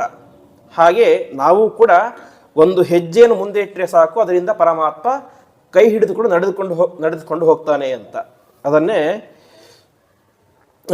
ಮಧ್ವಾಚಾರ್ಯರು ಹೇಳ್ತಾರೆ ದ್ವಾದಶ ಸ್ತೋತ್ರದಲ್ಲಿ, ಯತತೋಪಿ ಹರೇಹೇ ಪದ ಸಂಸ್ಮರಣೆ ಸಕಲಂ ಹಿ ಅಘಂ ಲಯಂ ಆಶು ವ್ರಜತಿ ಅಂತ. ಪರಮಾತ್ಮನ ಪೂಜೆ ಮಾಡಬೇಕು, ನಾಮಸ್ಮರಣೆ ಮಾಡಬೇಕು. ಅದನ್ನು ಒಬ್ಬೊಬ್ಬರು ಒಂದೊಂದು ರೀತಿ ಮಾಡ್ತಾರೆ. ಯೋಗ್ಯತೆ ಇರುವಂಥವರು ಪ್ರತಿನಿತ್ಯ ಅದನ್ನೇ ಮಾಡ್ತಾ ಇರ್ತಾರೆ, ಕೆಲವೊಬ್ಬರು ಕಡಿಮೆ ಹೊತ್ತು ಮಾಡ್ತಾ ಇರ್ತಾರೆ. ಹಾಗೆ ಮಾಡಬೇಕು ಅಂತ ಒಬ್ಬ ವ್ಯಕ್ತಿ ಪ್ರಯತ್ನ ಮಾಡಿದರೆ ಸಾಕು ಅಂತೆ ಪರಮಾತ್ಮ ಕೈ ಹಿಡಿದುಕೊಂಡು ಕರೆದುಕೊಂಡು ಹೋಗ್ತಾನೆ ಎಂಬುದಾಗಿ ತಿಳಿಸ್ತಾರೆ. ಆ ರೀತಿಯಾಗಿ ಪರಮಾತ್ಮನ ಧ್ಯಾನಕ್ಕೆ, ಪೂಜೆಗೆ, ಇಂತಹ ಪುರಾಣಗಳಿಗೆ ನಾವು ಸ್ವಲ್ಪ ಸಮಯವನ್ನು ಕೊಟ್ಟಾಗ ಪರಮಾತ್ಮ ನಮ್ಮನ್ನು ಕೈ ಹಿಡಿದುಕೊಂಡು ಮುಂದೆ ಕರೆದುಕೊಂಡು ಹೋಗ್ತಾನೆ ಅಂತ. ಇದು ಪರಮಾತ್ಮನ ಕಥೆ. ಅದೇ ರೀತಿಯಾಗಿ ಕಲಿಗೂ ಅಷ್ಟೇ ಅಂತೆ. ಪರಮಾತ್ಮನ ವಿರುದ್ಧ ಅದು ಕಲಿಗೂ ಅಷ್ಟೇ. ಸ್ವಲ್ಪ ಜಾಗ ಸಿಕ್ಕರೂ ಕೂಡ ಅವನೇ ಮಾಡ್ತಾನೆ, ನಮ್ಮನ್ನು ಆಕ್ರಮಣ ಮಾಡಿಕೊಂಡು ಬಿಡ್ತಾನೆ ಅಂತ. ಅದಕ್ಕೆ ಒಂದು ಕಥೆಯನ್ನು ಹೇಳ್ತಾರೆ. ನಲಮಹಾರಾಜ ಅಂತ. ನಲಮಹಾರಾಜ ಅವನು ತುಂಬ ಶಿಸ್ತಿನ ಜೀವನ, ಒಳ್ಳೆ ಧಾರ್ಮಿಕವಾದಂಥ ಜೀವನ ಎಲ್ಲವನ್ನು ಕೂಡ ಮಾಡ್ತಾ ಇದ್ದ. ಕಲಿಗೆ ಒಂದು ಆಸೆ ಇತ್ತು ಅಂತೆ, ಹೇಗಾದರೂ ಮಾಡಿ ಇವನ ಜೀವನದಲ್ಲಿ ಪ್ರವೇಶ ಮಾಡಬೇಕು ಅಂತ. ಆದರೆ ಯಾವತ್ತೂ ಕೂಡ ಪ್ರವೇಶ ಮಾಡಲಿಕ್ಕೆ ಅವಕಾಶ ಸಿಗ್ತಾ ಇರಲಿಲ್ಲ. ಯಾಕೆ, ಕಲಿ ಎಲ್ಲಿ ಪ್ರವೇಶ ಮಾಡ್ತಾನೆ ಅಂತ ಹೇಳಿದ್ರೆ, ಎಲ್ಲಿ ಪರಿಶುದ್ಧತೆ ಇರೋದಿಲ್ಲವೋ, ಇಲ್ಲಿ ಅಪವಿತ್ರತೆ ಇರುತ್ತೋ ಅಲ್ಲಿ ಪ್ರವೇಶ ಮಾಡ್ತಾನೆ ಅಂತ. ಈ ನಲಮಹಾರಾಜ ಎಷ್ಟು ಪ್ರಯತ್ನ ಮಾಡಿದರೂ ಕೂಡ ಏನು ಪರಿಶುದ್ಧವಾಗಿ ಇರ್ತಾ ಇದ್ದ, ಏನು ಹೊಲಸಾಗ್ತಾನೆ ಇರಲಿಲ್ಲ. ಕೊನೆಗೇನಾಗುತ್ತೆ, ಒಂದು ದಿವಸ ನಲಮಹಾರಾಜ ಹೊರಗಡೆಯಿಂದ ಮನೆಗೆ ಒಳಗಡೆ ಬರ್ತಾನೆ. ಬರಬೇಕಾದ್ರೆ ಕಾಲು ತೊಳ್ಕೊಳ್ತಾನೆ ಅಂತೆ. ಕಾಲು ತೊಳ್ಕೊಂಡಾಗ ಹಿಮ್ಮಡಿ ತೊಳ್ಕೊಂಡಿರೋದಿಲ್ಲ. ಹಿಮ್ಮಡಿ ತೊಳ್ಕೊಳ್ಳೋದೇನು ಹಾಗೆಯೇ ಒಳಗಡೆ ಬರ್ತಾನೆ. ಒಳಗಡೆ ಬಂದಾಗ ಏನಾಗುತ್ತೆ, ಆ ಹಿಮ್ಮಡಿಯ ಮೂಲಕ ಆ ಕಲಿ ಅವನಲ್ಲಿ ಪ್ರವೇಶವನ್ನು ಮಾಡಿ ಮುಂದೆ ಆ ನಳಮಹಾರಾಜನ ಸಂಸಾರವನ್ನೇ ನಾಶ ಮಾಡಿಬಿಡ್ತಾನೆ. ಇದಕ್ಕೆ ಪ್ರಧಾನ ಕಾರಣ ಏನು, ಕೇವಲ ಹಿಮ್ಮಡಿಯನ್ನು ತೊಳೆದುಕೊಳ್ಳದೆ ಹಾಗೆಯೇ ಮನೆಯನ್ನು ಪ್ರವೇಶ ಮಾಡಿದ್ದಕ್ಕೆ ಆ ಕಲಿ ಪ್ರವೇಶ ಮಾಡಿದ ಅಂತ. ಹಾಗಾಗಿ ಬಲಿಚಕ್ರವರ್ತಿ ಏನು ಮಾಡಿದ, ಪರಮಾತ್ಮನಿಗೆ ಸ್ವಲ್ಪ ಜಾಗವನ್ನು ಕೊಟ್ಟ, ಅದರಿಂದ ಅವನ ಜೀವನವೇ ಉದ್ಧಾರ ಆಯಿತು. ನಳಮಹಾರಾಜ ಕಲಿಗೆ ಸ್ವಲ್ಪ ಜಾಗವನ್ನು ಕೊಟ್ಟ, ಅದರಿಂದ ಅದೇನಾಯಿತು, ಅವನ ಜೀವನವೇ ನಾಶ ಆಯಿತು ಎಂಬುದಾಗಿ ತಿಳಿಸ್ತಾರೆ. ಹಾಗಾಗಿ ಯಾವುದೇ ಆಗಲಿ, ಒಳ್ಳೆಯದೇ ಆಗಲಿ ಕೆಟ್ಟದೇ ಆಗಲಿ, ಸ್ವಲ್ಪ ಹೆಜ್ಜೆಯನ್ನು ಮುಂದೆ ಇಟ್ಟಾಗ ಅದೇನಾಗುತ್ತೆ, ನಮ್ಮನ್ನು ಮುಂದೆ ಕರೆದುಕೊಂಡು ಹೋಗಿಬಿಡುತ್ತೆ. ಹಾಗಾಗಿ ಯಾವುದರ ಕಡೆ ಹೆಜ್ಜೆ ಇಡಬೇಕು ಅಂತ ಸರಿಯಾಗಿ ವಿಚಾರ ಮಾಡಿ ಅಲ್ಲಿ ನಾವು ಹೆಜ್ಜೆಯನ್ನು ಇಡಬೇಕು ಅಂತ ವೇದವ್ಯಾಸ ದೇವರು ತಿಳಿಸ್ತಾ ಇದ್ದಾರೆ. ಹೀಗೆ ಬಲಿಚಕ್ರವರ್ತಿಯ ಚರಿತ್ರೆಯನ್ನು ಹೇಳಿ ಮುಂದೆ ಸತ್ಯವ್ರತ ಎಂಬಂತಹ ಒಬ್ಬ ರಾಜನ ಕತೆ. ಆ ಸತ್ಯವ್ರತ ರಾಜ ದ್ರವಿಡ ದೇಶ ಅಂತ ಒಂದು ದೇಶ, ಅದಕ್ಕೆ ರಾಜನಾಗಿದ್ದ. ಅವನು ರಾಜ್ಯಭಾರವನ್ನು ಮಾಡ್ತಾ ಇರ್ತಾನೆ. ಮಾಡಬೇಕಾದ್ರೆ ಒಂದು ನದಿ ಇರುತ್ತೆ, ಕೃತಮಾಲ ಎನ್ನುವಂತಹ ನದಿ. ಅವನು ಪ್ರತಿನಿತ್ಯ ಸಂಧ್ಯಾ ವಂದನೆ ಮಾಡಲಿಕ್ಕೆ ಅಂತ ನದಿಗೆ ಹೋಗ್ತಾ ಇರ್ತಾನೆ. ಹೀಗೆ ಒಂದು ದಿವಸ ಅರ್ಘ್ಯ ಕೊಡಬೇಕು ಅಂತ ನೀರು ತೆಗೆದುಕೊಳ್ತಾನೆ. ನೀರು ತೆಗೆದುಕೊಂಡು ನೋಡ್ತಾನೆ, ಸಣ್ಣ ಮೀನು ಬರುತ್ತೆ. ಮೀನನ್ನು ಹಾಗೇ ಬಿಡಬೇಕು ಅಂತ, ನದಿಗೆ ಹಾಕಬೇಕು ಅಂತ ನೋಡ್ತಾನೆ. ಆವಾಗ ಮೀನು ಹೇಳುತ್ತೆ, ದಯವಿಟ್ಟು ನನ್ನನ್ನು ಈ ನದಿಯಲ್ಲಿ ಬಿಡಬೇಡ ಅಂತ. ಯಾಕೆಂದರೆ ನದಿಯಲ್ಲಿ ತುಂಬ ದೊಡ್ಡ ದೊಡ್ಡ ಮೀನುಗಳಿದ್ದಾವೆ, ನಾನು ತಿಂದು ಬಿಡ್ತಾವೆ, ಹಾಗಾಗಿ ನನ್ನನ್ನು ರಕ್ಷಣೆ ಮಾಡುವಂತ ಪ್ರಾರ್ಥನೆ ಮಾಡುತ್ತೆ ಅಂತೆ. ಸರಿ ಆಗಲಿ, ರಕ್ಷಣೆ ಮಾಡೋಣ ಅಂತ ಮೀನನ್ನು ಒಂದು ತನ್ನ ತಂಬಿಗೆಯಲ್ಲಿ ಹಾಕ್ಕೊಂಡು ಮನೆಗೆ ತರ್ತಾನೆ. ಮನೆಗೆ ತಂದು ನೋಡ್ತಾನೆ, ತಂಬಿಗೆ ತುಂಬ ಮೀನು ದೊಡ್ಡದಾಗಿ ಬೆಳೆದು ಬಿಟ್ಟಿರುತ್ತೆ ಅಂತೆ. ತುಂಬ ದೊಡ್ಡದಾಯಿತು ಅಂತ ಯಾವುದೋ ಪಾತ್ರೆಯಲ್ಲಿ ಹಾಕ್ತಾನೆ. ಮರುದಿವಸ ನೋಡ್ತಾನೆ, ಪಾತ್ರೆ ತುಂಬ ದೊಡ್ಡ ಮೀನು ಬೆಳೆದು ಬಿಟ್ಟಿರುತ್ತೆ ಅಂತೆ. ಪಾತ್ರೆ ತುಂಬ ಬೆಳೆಯುತ್ತೆ. ಕೊನೆಗೆ ಇನ್ನೊಂದು ದೊಡ್ಡ ಪಾತ್ರೆಗೆ ಹಾಕ್ತಾನೆ. ಮರುದಿವಸ ತನ್ನ ಬಾವಿಗೆ ಹಾಕ್ತಾನೆ ಅಂತೆ. ಬಾವಿಗೆ ಹಾಕ್ತಾನೆ, ಕೆರೆಗೆ ಹಾಕ್ತಾನೆ. ಕೆರೆಗೆ ಹಾಕಿ ಯಾವ ನದಿಯಿಂದ ಮೀನನ್ನು ತಂದಿದ್ನೋ ಆ ನದಿಗೆ ಹಾಕ್ತಾನೆ ಅಂತೆ. ಮರುದಿವಸ ಹೋಗಿ ನೋಡಿದಾಗ ನದಿಯ ತುಂಬ ದೊಡ್ಡದಷ್ಟು ಬೆಳೆದು ಬಿಟ್ಟಿರುತ್ತೆ ಆ ಮೀನು. ಕೊನೆಗೆ ಸಮುದ್ರಕ್ಕೆ ಹಾಕ್ತಾನೆ ಅಂತೆ. ಸಮುದ್ರಕ್ಕೂ ಹಾಕಿದಾಗಲೂ ಕೂಡ ಅದೇ ರೀತಿಯಾಗಿ ಬೆಳೆದಾಗ ಅವನಿಗೆ ತುಂಬ ಆಶ್ಚರ್ಯ ಆಗುತ್ತೆ. ಕೊನೆಗೆ ಅನಿಸುತ್ತೆ ಅಂತ ಇದು ಸಾಮಾನ್ಯವಾದ ಮೀನಲ್ಲ, ಸಾಕ್ಷಾತ್ ಪರಮಾತ್ಮನೇ ಇರಬೇಕು ಅಂತ ಪ್ರಾರ್ಥನೆ ಮಾಡಿದಾಗ ಪರಮಾತ್ಮ ತಾನು ದರ್ಶನವನ್ನು ಕೊಟ್ಟು ಹೇಳ್ತಾನೆ, ಇವತ್ತಿನಿಂದ 7ನೇ ದಿನ, ಇನ್ನು 1 ವಾರ ಬಿಟ್ಟು ಸರಿಯಾಗಿ ಏನಾಗುತ್ತೆ, ಪ್ರಳಯ ಎಂಬುದು ಆಗುತ್ತೆ, ಮಹಾಪ್ರಳಯ ಆಗುತ್ತೆ. ಆ ಮಹಾಪ್ರಳಯದಲ್ಲಿ ಎಲ್ಲ ಲೋಕಗಳು ಕೂಡ ಏನಾಗ್ಬಿಡ್ತವೆ, ನೀರಿನಲ್ಲಿ ಮುಳುಗಿ ಹೋಗಿಬಿಡ್ತವೆ. ಹಾಗಾಗಿ ವಾಸ್ತವಿಕವಾಗಿ ಏನಾಗುತ್ತೆ ಅಂತ ಹೇಳಿದರೆ, ಪ್ರಳಯ ಆದಾಗ ಪರಮಾತ್ಮ ಮುಂದೆ ಸೃಷ್ಟಿ ಮಾಡಲಿಕ್ಕೆ ಏನೇನು ಬೇಕೋ ಅದನ್ನೆಲ್ಲವನ್ನು ಕೂಡ ಬೀಜಗಳನ್ನೆಲ್ಲ ಸಂಗ್ರಹ ಮಾಡಿ ಇಟ್ಕೊಂಡಿರ್ತಾನೆ ಅಂತೆ. ಆ ರೀತಿಯಾಗಿ ಪ್ರಳಯ ಆದ ಮೇಲೆ ನಿನ್ನ ಹತ್ತಿರ ಒಂದು ದೋಣಿ ಬರುತ್ತೆ, ಆ ದೋಣಿಯಲ್ಲಿ ನೀನು ಮುಂದೆ ಸೃಷ್ಟಿ ಮಾಡಲಿಕ್ಕೆ ಬೇಕಾದಂತಹ ಎಲ್ಲ ಬೀಜಗಳು ಔಷಧಿಗಳನ್ನೆಲ್ಲವನ್ನು ಕೂಡ ಸಂಗ್ರಹ ಮಾಡಿ ಇಟ್ಟುಕೊಂಡು ಬಾ ಅಂತ ತಿಳಿಸ್ತಾರೆ. ಈ ರೀತಿಯಾಗಿ ಹೇಳಿದಾಗ ಕೊನೆಗೆ ಅದೇ ರೀತಿ ಪ್ರಳಯ ಆಗುತ್ತೆ. 1 ವಾರ ಆದ ಮೇಲೆ, 1 ವಾರ ಆದಾಗ ಅವನ ಮನೆ ಹತ್ತಿರ ಒಂದು ದೋಣಿ ಬರುತ್ತೆ. ಆ ದೋಣಿಯಲ್ಲಿ ತಾನು ಒಂದು ದೊಡ್ಡ ಪಾತ್ರೆಯಲ್ಲಿ ಅನೇಕ ಬೀಜಗಳನ್ನೆಲ್ಲ ಸಂಗ್ರಹ ಮಾಡಿ ಇಟ್ಟುಕೊಂಡು ಆ ದೋಣಿಯಲ್ಲಿ ಕೂತ್ಕೊಳ್ತಾನೆ. ಆ ದೋಣಿಯಲ್ಲಿ ಕೂತ್ಕೊಂಡಾಗ ಆ ದೋಣಿಗೆ ಇದ್ದಂತಹ ಒಂದು ಹಗ್ಗವನ್ನು ಯಾವ ಮತ್ಸ್ಯರೂಪಿಯಾದಂತಹ ಪರಮಾತ್ಮ ಅದನ್ನು ತನ್ನ ಆ ಮೀನಿಗೆ ಇರುವಂತಹ ಒಂದು ಕೊಂಬಿರುತ್ತೆ ತಲೆಯ ಮೇಲೆ, ಆ ಕೊಂಬಿಗೆ ಸಿಕ್ಕಿಸಿಕೊಂಡು ಆ ಪ್ರಳಯ ಸಮುದ್ರದಲ್ಲಿ, ಪ್ರಳಯದ ನೀರಿನಲ್ಲಿ ಎಲ್ಲ ಕಡೆ ಸಂಚಾರ ಮಾಡ್ತಾ ಇರ್ತಾನೆ ಅಂತೆ. ಹೀಗೆ ಸಂಚಾರ ಮಾಡ್ತಾ ಮಾಡ್ತಾ ಆ ಪ್ರಳಯ ಎಂಬುದು ಮುಗಿದ ಮೇಲೆ ಮತ್ತೆ ಏನಾಗುತ್ತೆ, ಅದರಲ್ಲಿ ಇದ್ದಂತಹ ಎಲ್ಲ ಬೀಜಗಳಿಂದ ಔಷಧಿಗಳಿಂದ ಪರಮಾತ್ಮ ಮತ್ತೆ ಪುನಃ ಸೃಷ್ಟಿಯನ್ನು ಮಾಡ್ತಾನೆ ಎಂಬುದಾಗಿ ತಿಳಿಸ್ತಾರೆ. ಈ ರೀತಿಯಾಗಿ 8ನೇ ಸ್ಕಂದದಲ್ಲಿ ವಿಶೇಷವಾಗಿ ಮೊದಲನೇದಾಗಿ ಯಜ್ಞರೂಪಿಯಾದಂತಹ ಪರಮಾತ್ಮನ ಚರಿತ್ರೆ, 2ನೇದ್ದು ಗಜೇಂದ್ರನ ಚರಿತ್ರೆ, ಮುಂದೆ ಅಮೃತ ಮಥನ, ಮುಂದೆ ಬಲಿಚಕ್ರವರ್ತಿಯ ಕಥೆ, ಅದರ ಮುಂದೆ ಈ ಒಂದು ಸತ್ಯವ್ರತ ರಾಜನ ಕರಿತೆ. ಇಷ್ಟೆಲ್ಲ ಕಥೆಗಳಲ್ಲಿ ಪ್ರಧಾನವಾಗಿ ಏನಂತ ಹೇಳಿದ್ರೆ ಪರಮಾತ್ಮ ಪ್ರತಿಯೊಬ್ಬರು ರಕ್ಷಣೆ ಮಾಡಿದ್ದೇ ಇದರಲ್ಲಿ ಬರುತ್ತೆ. ಯಾಕೆಂತ ಹೇಳಿದ್ರೆ ಸ್ವಯಂಭೂಮನಗಳು ತಪಸ್ಸು ಮಾಡ್ತಾ ಇದ್ರು, ರಾಕ್ಷಸರು ತಿನ್ನಲಿಕ್ಕೆ ಅಂತ ಬಂದರು. ಆವಾಗ ಏನಾಯಿತು, ಪರಮಾತ್ಮ ಬಂದು ಅವನು ರಕ್ಷಣೆ ಮಾಡಿದ, ಅವನ ಜೀವವನ್ನು ಉಳಿಸಿದ. 2ನೇ ಚರಿತ್ರೆಯಲ್ಲಾಗಿದ್ದೇನು, ಗಜೇಂದ್ರ ಅವನು ತಿಂದೇ ಬಿಡ್ತಾ ಇದ್ದ, ಯಾರೋ ಮೊಸಳೆ. ಕೊನೆಗೆ ತಾನು ಬಂದು ಆ ಮೊಸಳೆಯನ್ನು ಸಂಹಾರ ಮಾಡಿ ಇವನನ್ನು ರಕ್ಷಣೆ ಮಾಡಿದ. ಮುಂದೆ ಸಮುದ್ರ ಮತ ಸಂದರ್ಭದಲ್ಲಂತರೂ ಪ್ರಧಾನವಾಗಿ ಅವರನ್ನು ರಕ್ಷಣೆ ಮಾಡಿದ್ದೇನೆ ಪರಮಾತ್ಮ. ಮೊದಲನೇದಾಗಿ ಆ ಪರ್ವತವನ್ನು ಮೇಲೆ ಎತ್ತಿಟ್ಟಿದ್ದು ಅದೇ ಪರಮಾತ್ಮ. ಪರ್ವತ ಮುಳುಗ್ತಾ ಇದ್ದಾಗ ಕೂರ್ಮರೂಪದಿಂದ ಬಂದಿದ್ದು ಅದೇ ಪರಮಾತ್ಮ. ಅಮೃತವನ್ನು ತೆಗೆದುಕೊಂಡು ಬಂದಿದ್ದು ಮತ್ತೆ ಅದೇ ಪರಮಾತ್ಮ ಧನ್ವಂತರಿ ರೂಪದಿಂದ. ಅಮೃತವನ್ನು ಇವರಿಗೆ ಹಂಚಿದ್ದು ಮೋಹಿನಿ ರೂಪಿಯಾದಂತಹ ಪರಮಾತ್ಮ. ಮುಂದೆ ಬಲಿಚಕ್ರವರ್ತಿಯ ಸಂದರ್ಭದಲ್ಲಿ ಒಂದು ವೇಳೆ ಬಲಿಚಕ್ರವರ್ತಿ ಅವತ್ತೇ ಅದನ್ನು ಮುಗಿಸಿಬಿಟ್ಟಿದ್ರೆ, ಆ 100ನೇ ಹೋಮನ ಮುಗಿಸಿಬಿಟ್ಟಿದ್ದು ಏನಾಗ್ತಾ ಇತ್ತು, ಸ್ವರ್ಗ ಎಲ್ಲ ಯಾರ ಪಾಲಾಗ್ತಾ ಇತ್ತು, ದೈತ್ಯರ ಪಾಲಾಗ್ತಾ ಇತ್ತು. ಹಾಗಾಗಿ ಅವರನ್ನು ರಕ್ಷಣೆ ಮಾಡಬೇಕಂತ ಬಂದವನು ಯಾರು, ಮತ್ತೆ ಅದೇ ಪರಮಾತ್ಮ. ಹೀಗೆ ಭಕ್ತರು ಪ್ರಾರ್ಥನೆಯನ್ನು ಮಾಡಿದರೆ, ಭಕ್ತರು ತಮ್ಮ ಜೀವನದಲ್ಲಿ ಸ್ವಲ್ಪ ಸಮಯವನ್ನು ಸ್ಥಳವನ್ನು ಪರಮಾತ್ಮನಿಗೋಸ್ಕರ ಅಂತ ಮೀಸಲಿಟ್ಟರೆ ಪರಮಾತ್ಮ ಖಂಡಿತವಾಗಿ ರಕ್ಷಣೆ ಮಾಡೇ ಮಾಡ್ತಾನೆ ಅಂತ ವೇದವ್ಯಾಸ ದೇವರು ಕೊನೆಗೆ ಹೇಳಿ ಇಲ್ಲಿಗೆ 8ನೇ ಸ್ಕಂದವನ್ನು ಮುಗಿಸ್ತಾರೆ. ಮುಂದೆ ನಾಳೆ ದಿವಸ 9ನೇ ಸ್ಕಂದದ ಪ್ರವಚನವನ್ನು ಕೇಳೋಣ. ವಚನವನ್ನು ಶ್ರೀಕೃಷ್ಣ ನಮಸ್ತೆ.